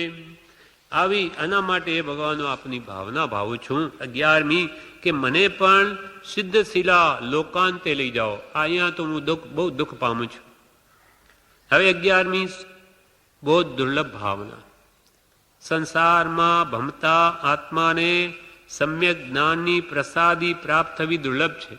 વા સમ્યક જ્ઞાન પામ્યો તો ચારિત્ર સર્વવીરતી રૂપ પરિણામ પામવા રૂપ ધર્મ પામવો દુર્લભ છે. એવી ચિંતવના તે 11મી બોધ દુર્લભ ભાવના. આપણે અનંતકાલથી આ સંસારમાં ભમીએ છીએ એનું કારણ સમ્યક જ્ઞાનનો અભાવ છે. રત્નત્રય નથી પ્રાપ્ત કર્યા. સમ્યક દર્શન, સમ્યક જ્ઞાન અને સમ્યક ચારિત્ર. આ શું છે રત્નત્રય? તો સમ્યક એટલે સવળું અને મિથ્યા અથવા મિથ્યા. જ્ઞાન, દર્શન ને ચારિત્ર. એટલે જ્ઞાન એટલે આપણે જે જાણપણું છે એ જ્ઞાન. આપણામાં જે શ્રદ્ધા છે કોઈ પણ વિષયમાં એ નામનો દર્શન, શ્રદ્ધા. અને ચારિત્ર એટલે આપણું વર્તન. પણ આપણે ત્રણેય ગુણ તો દરેક આત્મામાં છે જ, પણ મિથ્યા છે, જૂઠા છે, સમ્યક નથી. જ્ઞાન આત્માનું ગુણ છે જ કદી જાય નહીં. પણ આ દેહ તે હું, આવું જ્ઞાન છે. તો કે તારું મિથ્યા જ્ઞાન. શ્રદ્ધા પણ એવી, દેહ મારો એટલે ઇન્દ્રિયો મારી, ઇન્દ્રિયો જે વિષયો છે એ હું મેળવું. તો કે તારી શ્રદ્ધા ખોટી. દેહ તારો નહીં, ઇન્દ્રિયો તારો નહીં, માટે વિષયો પણ તારા નહીં. અને ચારિત્ર પણ તારું મિથ્યા વર્તન. કેમ કે શ્રદ્ધા મિથ્યા, જ્ઞાન મિથ્યા, એની શ્રદ્ધા મિથ્યા, માટે તારું વર્તન પણ મિથ્યા. એટલે ભોગાદિમાં જ પ્રવર્તે, એમાં સુખ માની બેઠો. હવે એને બધાને સમ્યક કર, સબળું કર. સત્પુરુષ જે ઉપદેશ આપે તેમ સંસારનું સ્વરૂપ સમજ, તો એ સમ્યક જ્ઞાન કહેવાય. અને એ વાતને તું માન. ભગવાને કહ્યું દેહ તું નહીં, તું આત્મા. તો એ વાતને માન. તો એ થયું સમ્યક દર્શન. વ્યવહાર સમ્યક દર્શન એ નિશ્ચયનું કારણ થાય, આત્માનુભાવનું. અને સમ્યક ચારિત્ર શું? તો કે તારું વર્તન સંસારમાં મોહ રાગદ્વેષ આદિ કરે એ હવે મટાડ, ઘટાડ, મટાડ. અને તારા સ્વરૂપમાં રમ. ત્યાં આનંદ સુખ છે. એને એના માટે જપ તપ ક્રિયા શાસ્ત્ર ધ્યાન વગેરે કરે. સમ્યક ચારિત્ર થયું. આ વર્તન સાચું થઈ ગયું. જે મોક્ષનું કારણ થાય એમ સવળું કરી નાખ, તો તું રત્ને તેને પામીશ. કેમ કે અનંતકાળના પરિભ્રમણમાં આ બોધિ એટલે સમ્યક આ રત્નત્રય પામવા દુર્લભ છે. ધન કન કંચન રાજ સુખ સબે સુલભ કર જાન, પણ દુર્લભ है संसार में एक यथार्थ ज्ञान. આપણે કઈ વાર રાજા થયા, શેઠ થયા, ધન, કણ, અનાજ, કંચન એટલે સોનું, રાજ, સુખ સબે સુલભ, બધું પામ્યો, પણ દુર્લભ હે સંસાર મેં એક યથાર્થ જ્ઞાન. યથાર્થ જ્ઞાન એટલે સમ્યક જ્ઞાન નહીં પામ્યું, બીજું બધું પામ્યું. એના માટે બ્રહ્મચારીજી કહે છે કે આ સંસાર નરભવ એક તો દુર્લભ, એમાં સાચી શ્રદ્ધા ભગવાનના તત્વો ઉપર થવી દુર્લભ, અને એના ફળરૂપે આત્મજ્ઞાન પામવું કે સંસાર પ્રત્યે વૈરાગ્ય ભાવ આવો અતિ દુર્લભ. દુર્લભ નરભવ સાચી શ્રદ્ધા, આત્મજ્ઞાન વૈરાગ્ય, બોધિ દુર્લભ અંત સુધી દ્રઢ, ટકાવતા મહાભાગ્ય રે અતિ આનંદકારી જનહિતકારી, ભવ દુઃખહારી નામ તમારું નાથ. દુર્લભ નરભાવ આ તો આપણને મળી ગયો એટલે આપણને લાગે સહેલો જ છે ને, કેટલા લોકો જન્મે લ્યો કે આ કરોડો માણસોની વસ્તી વધી ગઈ. અરે પણ એ તો સત્પુરુષ પ્રત્યે ભક્તિ ન હોય તો શું કામનું? એ લોકો શું કરવાના? જન્મી જન્મીને બુદ્ધિ બળે વધારે કર્મ વધાની દુર્ગતિમાં જવાના. સત્પુરુષનો જોગ મળવો અને સાચા તત્વ પર શ્રદ્ધા થવી એ તો એક એકથી અતિ દુર્લભ છે. ચતુરાણી પરમંગાણી દુલ્હાણીય જંતુણો, માણુ સત્તમ સુઈ શ્રદ્ધા સંજમ મમ્મીય વીર્યમ. ભગવાન મહાવીરે કહ્યું ઉત્તરાધ્યનમાં કે આ ચાર વસ્તુ અત્યંત દુર્લભ. માણુ સત્તમ મનુષ્યપણું, સુઈ એટલે શ્રુતિ, આ ભગવાનના વચનોનું શ્રવણ જે આજે આપણે કરીએ છીએ એના વચનોનું એ અતિ દુર્લભ છે. ઘણા ઘણા પુણ્યના સંચયથી આ થાય. કેમ બધા ન સાંભળી શકે? ભાવ જ ન થાય. સુઈ એટલે શ્રુતિ, પછી એના પર શ્રદ્ધા વિશ્વાસ આવો કે ભગવાને કહ્યું તે સત્ય અતિ અતિ દુર્લભ છે. સુઈ શ્રદ્ધા અને સંયમ મમ્મીએ વીર્યમ, ભગવાને કહ્યું તેમ સંયમમાં પ્રવર્તવું, ઇન્દ્રિય સંયમ, પ્રાણી સંયમ એ અતિ દુર્લભ છે. એટલે કે છે કે આવી પ્રસાદી અનંતકાળમાં નથી મળી, અને એવી બોધિ હવે અંત સુધી દ્રઢ ટકાવવા જે મહાભાગ્યશાળી હોય ટકાવી શકે. મરણની છેલ્લી ઘડી સુધી સમ્યક જ્ઞાન, સમ્યક દર્શન, સમ્યક ચારિત્રને આ દેહ છોડે ત્યારે લઈને સાથે જવું પરભમાં અતિ અતિ દુષ્કર છે. મહાભાગ્ય હોય તો આવું સમાધિમણ થાય. એટલે આપણે સમાધિમણને શ્રેષ્ઠ કહીએ છીએ. પણ આખી જિંદગી આ ભગવાનનો ઉપદેશ વાંચી વિચારી અને એ ભાવોને દ્રઢ કરીશું તો આ રહસ્યભૂતમતી અંત વખતે જરૂર આવશે અને આપણને જરૂર રત્નેતરની પ્રાપ્તિ કરાવશે. આવતાઓમાં આત્મજ્ઞાન પમાડીને કેવળ જ્ઞાનનું કારણ થશે. એટલે હવે બોધિ દુર્લભ માટે પૂજામાં કહે છે નાથ તેરો દર્શન દુર્લભ પાયો, હારે મોકું કર્મ ન ઠારે ન ચાયો. નાથ તેરો દર્શન દુર્લભ પાયો, હે નાથ તારો દર્શન તો અતિ દુર્લભ છે, તારું તે હું પાયો.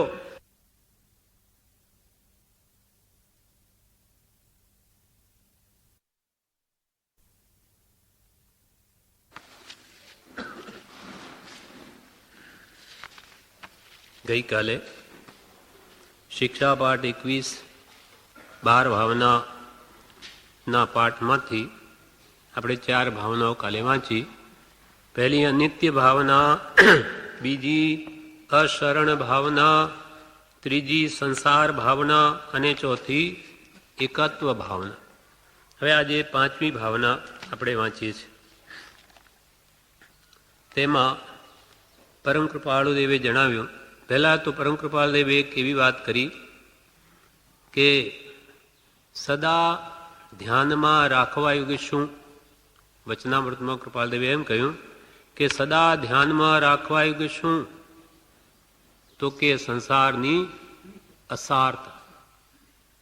આ સંસાર અસાર છે, અનિત્ય છે, અશરણ છે, એમાં કોઈ સારભૂત તત્વ છે જ નહીં, નિસ્સાર છે. એટલે સદા ધ્યાનમાં રાખવા યોગ્ય શું? સંસારની અસારતા.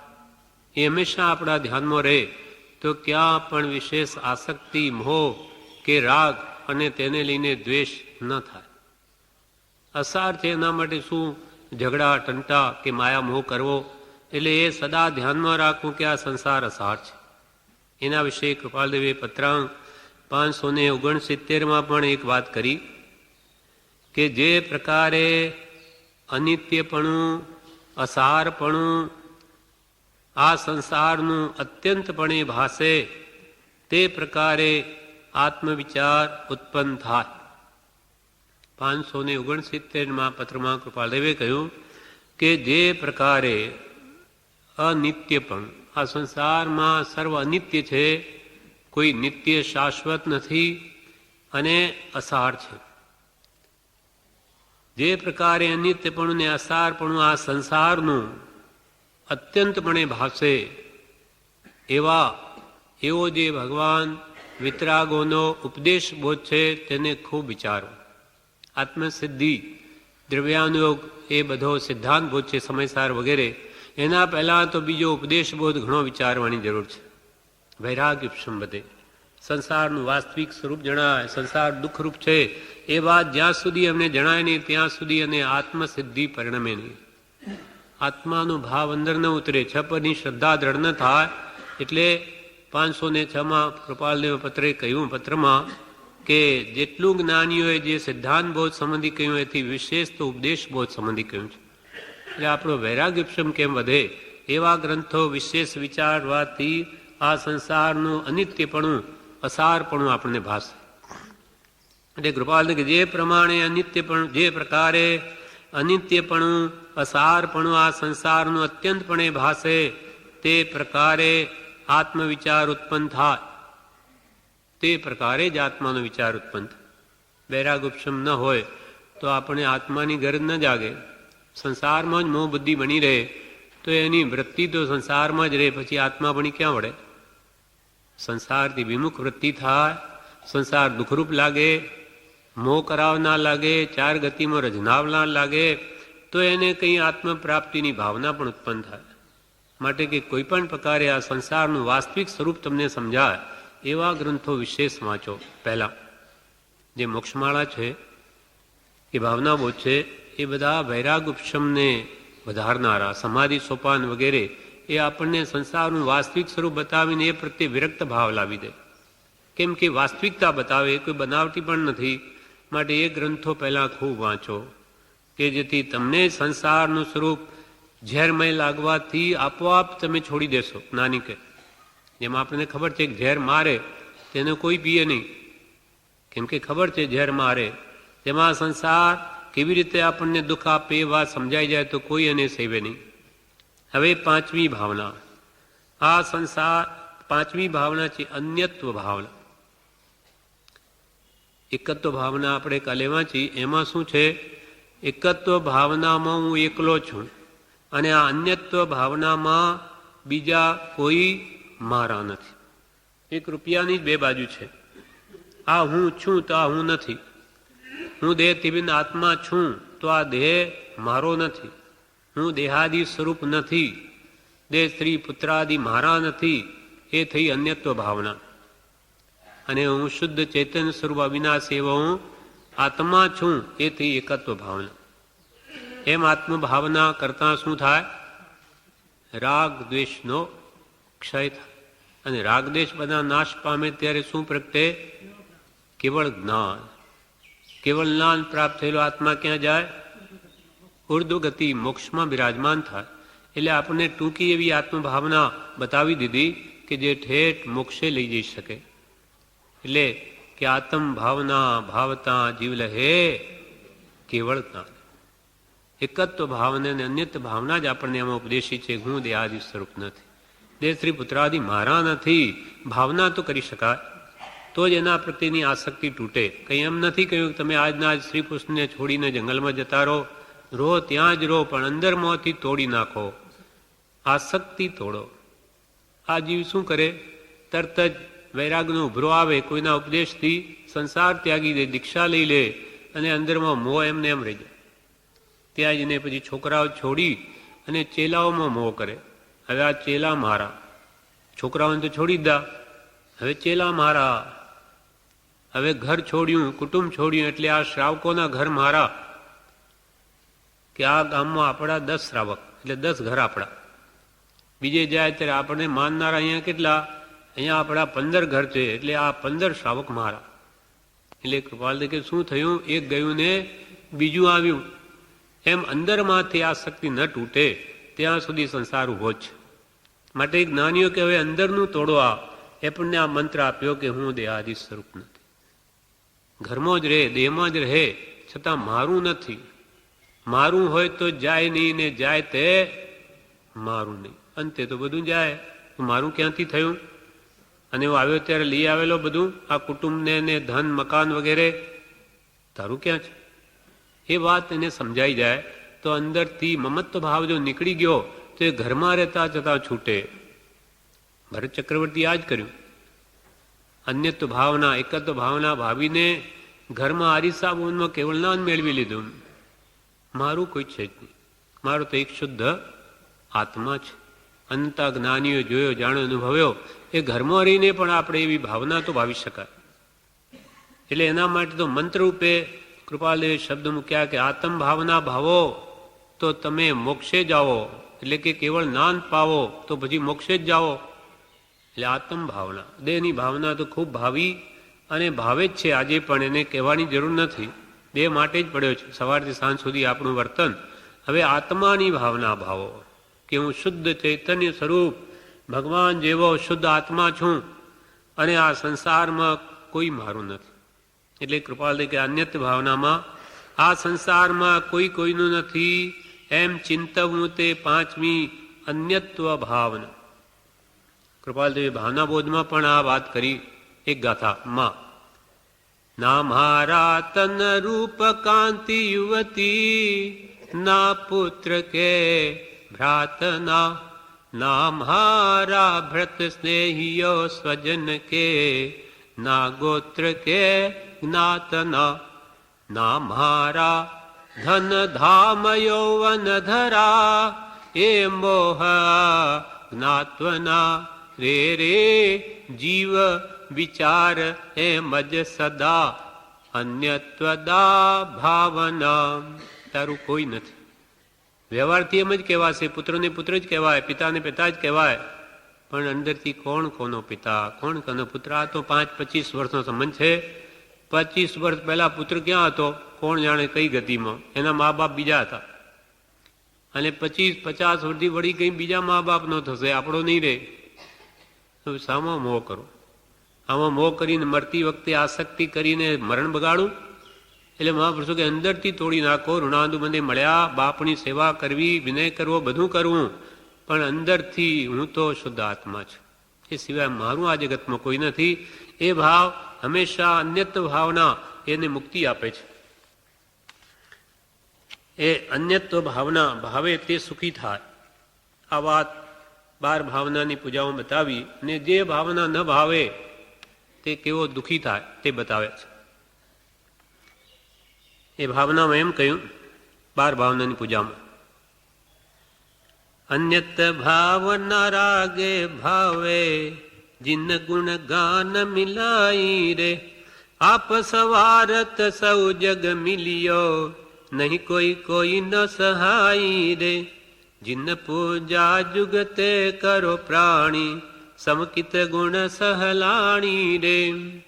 અન્ય તો ભાવના રાગે ગાવો. રાગ એટલે પ્રેમપૂર્વક, ભક્તિપૂર્વક તમે એવી ભાવના ભાવો. આમ દીનપણું નહીં કે મારું સંસારમાં કોઈ નથી, મારું છે જ નહીં. શુરવીરપણે કહેવું, હું તો એકલો જ છું. અન્ય તો ભાવના રાગે ગાવે, જીન ગુણ ગાન મિલાઈ. જીનેશ્વર એટલે વિતરાગ ભગવંતના ગુણગાન સાથે એવી ભાવના ભાવે કે હું એકલો, મારું કોઈ નથી. આ બધા કુટુંબ વગેરે મળ્યા તે આપ સવારથ મિલ્યા. આપ સવારથ મિલ્યા, જગ સૌ કોઈ કોઈનો નહીં સહાય. પુણ્ય છે ત્યાં સુધી આ મારી સહાય કરે. પુણ્ય પરવારી જાય ને તો પોતાનો દીકરો પણ નહીં સંભાળે. બીજા શું સંભાળે? દીકરો પણ નહીં સંભાળે. 3 દીકરા હોય છતાં જુદા ઘરમાં રહેવું પડે છે. આવી જાય પણ એવી સ્થિતિ કેટલાય નહીં કે 3 છોકરાઓમાંથી એકી નહીં રાખે. ના, કેમ એમ થયું? આ પોતાના પાપનો ઉદય આવ્યો. પોતા પર લેવું, છોકરાઓનો દોષ ન કાઢવા. આપણે કંઈક બુરું કર્યું હશે એમનું, એટલે આપણા પ્રત્યે એમને ભાવ સારો નથી આવતો, એમ પોતાના દોષ જોવા. બાકી જગતની ધૂરી તો સ્વાર્થ મેચ. આપ સવારત સૌ જગ મિલ્યો, નહીં કોઈ કોઈનો સહાય. પંથ સિરે પંથી જીમ મિલ્યા, હાઠ મિલ્યા હઠવારી રે. રાત પડે પંખી વાળી મિલ્યા, ઉડી ઉડી જાય સવારી રે. પંથ એટલે રસ્તામાં કોઈ બીજા મુસાફર મળે, આપણે વાતો કરીએ, એ એના રસ્તે પડે, આપણે આપણા રસ્તે જઈએ. પંથ સિરે પંથીજી મિલ્યા, હાઠ મિલ્યા હઠવારી. હાટ એટલે દુકાનમાં ગ્રાહક આવે, વાતચીત થઈ ગઈ, એને રસ્તે, આપણે આપણા રસ્તે. રાત પડે પંખી વિલિય મિલ્યા. રાત્રે ચારે દિશામાંથી પક્ષી આવીને એક ઝાડ પર બેસી જાય અને સવારમાં બધી મરજી પ્રમાણે જુદી દિશામાં ઉડી જાય. તેવી સ્થિતિ આપણી છે. આપણે કઈ દિશાઓમાંથી કોઈ મા બાપ પુત્ર સગા વાલા બધા કોઈ નર્કમાં, કોઈ તિર્યંચમાં, કોઈ મનુષ્યમાં, દેવાદી ગતિમાંથી આવ્યો. 5-50 ઋણાંત પૂરો થયો કે પાછી એના પણ પાપ પ્રમાણે બીજી ગતિમાં સતી થતી હતી આનંદગંજીના સમયમાં. અને હું તો મારા પતિને જેને મળીશ એની સાથે બળી મરું, કે પતિ ન મળે એ તો એના કર્મ પ્રમાણે ગયો બીજી ગતિમાં, એમ ન મળે. ઋષભદેવ ભગવાનને તારા પતિ કર તો તને રંડાપો નહીં આવે કદી, અને કાયમને માટે સુખી થઈશ. એ ભાવ એને સમજાઈ ગયો. પછી એને સતીપણું મૂકી દીધું. એ તો જંગલમાં ફરે, ત્યાં સતી થતી જોઈ, લાકડા ખડકી નાખ્યા. ત્યાં પછી એના નિમિત્તે આ સ્તવન લખે છે કે ઋષભ જિનેશ્વર માહરો. ऋषभ जिनेश्वर प्रीतम माहरो रे, और न चाहूं रे कंत.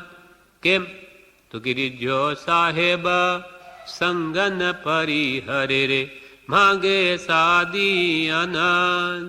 ऋषभ जिनेश्वर प्रीतम माहरो रे. તેમ આપણે રાજરાજેશ્વર પ્રીતમ માહરો રે. ऋषभ जिनेश्वर एवो प्रीतम है. ऋषभ जिनेश्वर प्रीत और न चाहूं कंत. ए सिवाय मारे बीजो कंत न जोईए, केम के बीजा तो संग परिये रंडापो आवे, पाछું परिणीने रंडाવું पाछું. मीराबाई के आवो હવે સંગ નહીં જોઈએ કે ભાંગે સાદી અનંત ભાંગામાં છે. ઓરન ચાહો ને કંત રીજ્યો સાહેબ સંગ ન પરિયર. આ સાહેબ એકવાર જો પ્રસન્ન થઈ ગયો તો મારો કદી સંગ છોડે નહીં, મને કદી તજે નહીં. આવા વિતરાગ પરમાત્માના શુદ્ધ સ્વરૂપ પ્રત્યે ધ્યાન કરું કે હું પોતે શાશ્વત સુખ શાંતિને જ પામી જાઉં, ફરી ક્યાં રંડાપો આવે, એવા સંસાર રહે જ નહીં. એમ જે આવી ઉત્તમ ભાવના ભાવી, અન્ય તુમ્હારું કોઈ નથી, હું એકલો છું. બધા સ્વાર્થી છે જગત. સ્વાર્થ જ્યાં સુધી હોય ત્યાં સુધી સ્વાર્થ હણાયો કે બધું છૂટું પડી જાય. એ ભાવ અહીંયા કે છે કે બધાને પોતપોતાનો સ્વાર્થ વાલો છે. સ્વાર્થ તૂટ્યો કે સામો થઈ જાય. રાજા, પરદેશી રાજા હતો, એની રાણી સૂર્યકાંતા હતી. પહેલા પરદેશી રાજા નાસ્તિક, ધર્મ કર્મ માને નહીં, છે નહીં ધર્મ કંઈ. એટલે એની સૂર્યકાંતા રાણી સાથે ભોગવિલાસ કરે ને મોજ મજા કરે ને રે. હવે એકવાર શું બન્યું, મંત્રીને એવો વિચાર આવ્યો કે જો જેનું હું દાણ ખાઉં, અનાજ ખાઉં, અને એવો મારો પતિ રાજા, મારો સ્વામી નર્કમાં જાય, એ ઠીક નથી. એટલે એને એકવાર જતા મુનિ મહાત્મા કેસી મુનિ ત્યાં હતા કે આપ પધારો. ભગવાન પાર્શ્વનાથના સંગાણાના કેસી મુનિ ત્યાં બોલાવે છે. એ દૂર બેઠા છે. એમને ક્રીડાના બાને ચાલો અશ્વક્રીડા કરવા જઈએ એમ કરીને જંગલમાં લઈ જાય. પછી ત્યાં બોલે છે, સાંભળે દૂરથી રાજા કે આ કોણ છે બડબડ કરે. તો કે ચાલો ને આપણે ત્યાં. એમ જેનું શુભ કરવાની ભાવના છે એ રાજાને મંત્રી કેસી મુનિ પાસે લઈ આવે. કેસી મુનિ દેશના આપે છે. એમાં આત્માની વાત આવી, આત્મા છે વગેરે, અને એ પાપ કરે તો નરકમાં જાય, પુણ્ય કરે તો સ્વર્ગમાં જાય. તો કે આ શું વાત છે. એટલે બધી ઉપદેશ સાંભળીને રાજાએ એવો પ્રશ્ન કર્યો, એ ભાવને કાવ્યમાં ભણ્યો છે કવિએ, કે તમે જો કહો છો એવી રીતે જો પાપ કરેલા જીવ જો નરકમાં જાય, તો મારા દાદા હતા ને એ બહુ ભોગવિલાસી હતા, તો એ તો મરીને જરૂર નરકમાં ગયા હશે. તો આવીને મને કેમ ન કે બેટા તું હવે આ પાપમાં પડમાં, નહીં તો તારી નરગતિ થશે જો હું અહીંયા આવીને પડ્યો. એ કેમ આવીને ન કે? એના પર કાવ્ય લખ્યું, દાદા મેરા ભોગ વિલાસી કરતા થા અત્યાચાર, મરકર ઉસને મરકર નિશ્ચય ગયા હોગા વહ, मरकर उसने पाया होगा निश्चय नरक का द्वार रे, वह क्यों नहीं आवे मुझे समझावे त्यागू में पापाचार.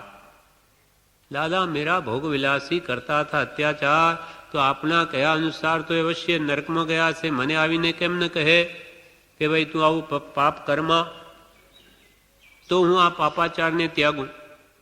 તેના જવાબમાં કેશી મુનિ શું કહે કે ભાઈ તારો કોઈ અપરાધી હોય, કોઈ ચોર હોય, અપરાધ કર્યો હોય, એને તે જેલમાં નાખ્યો હોય, એના જવાબમાં કેશી મુનિ જવાબ આપે, એ કહે કે મને બહાર ફરવા જવા દો, જેલમાં મને નહીં, બહુ દિવસ થઈ ગયા, હું ફરી આવું. તો તું જવા દે? નહીં જવા દે. ઉડતો આંખો લાલ કરીને કે હે બહાર જવું છે તારે, જેલની બહાર? કદાચ તું એને મારી પણ નાખે, બહુ જો એ વધારે આગ્રહ કરે તો પછી નરકમાં ગયેલા જે અપરાધીને જ્યાં પકડાયેલો છે જીવ, એને કેવી રીતે એ લોકો આવવા દે કે ભાઈ હું મારા પરપૌત્રને કહી આવું કે એ બિચારો એ નરકમાં ના આવે? કોઈ એને છોડે? એટલે કે છે કેસી મુનિ, તેરા હો અપરાધી ભયંકર માગે ક્ષણ અવકાશ. થોડોક ફરી આવું કે કોઈ અપરાધી માંગે તો તું શું કરે?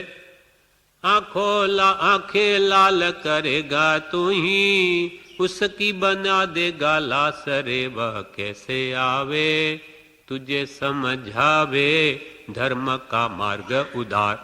જે ધર્મનો માર્ગ ઉદાર તને કેવી રીતે સમજાવી શકે? એ વાત એને મગજમાં બેસી ગઈ કે ભાઈ અપરાધીને તો કોણ છોડે. ત્યારે પછી બીજી વાત કરી કે તમે એમ કહો છો કે પુણ્ય કરેલા જીવો સ્વર્ગમાં જાય, તો મારી દાદી ખૂબ ધર્માત્મા હતી, એ તો ખૂબ ધર્મ ધ્યાન કરતી, તો એને તો એ તો સ્વર્ગમાં જ ગઈ હશે ને, એ ત્યાંથી કેમ આવીને મને ન કહે કે બેટા પુણ્ય કર તો તું પણ સ્વર્ગલોકમાં આવીશ? એ કેમ ન કહે? દાદી મેરી પુણ્યવતી બહુ કરતી થી ધર્મ ધ્યાન, આપકે કથનાનુસાર ઉસને पाया ही देव विमान रे, वह क्यों नहीं आवे मुझे समझावे त्यागू में पापाचार. એને તો દેવ વિમાન મળ્યું છે, એ કેમ ના આવીને મને કે ભાઈ પાપ છોડી દે, નહીં તો તું સ્વર્ગમાં ના આવી શકે. ત્યારે એના જવાબમાં કેશી મુનિ કહે, એ સ્વર્ગલોકના દેવો અહીંયા શું કરવા આવે? અહીંયાની કેટલા યોજન સુધી તો ભયંકર દુર્ગંધી ફેલે, જે આપણને નથી લાગતી. આપણી દુર્ગંધી દેવોની સહન ન થાય એવી દુર્ગંધ છે. કેટલા સેંકડો યોજન સુધી તો એની ગંધ હોય છે. તો એવું સ્વર્ગની સુગંધીમય અનેક પ્રકારનું સુખ છોડી અને આ વિષ્ટા ગ્રહ જેવા અહીંયા કોણ આવે? રાજમહેલ છોડી અને સંડાસમાં જઈને કોણ બેસે? તેમ એવા દેવો આવું સુખ છોડીને અહીંયા તને કોણ કહેવા આવે? यह नर लोक भरा दुर्गंध से, આ મનુષ્ય લોક દુર્ગંધથી ભરેલો, દેવોને આ ભયંકર દુર્ગંધમય ભાસે.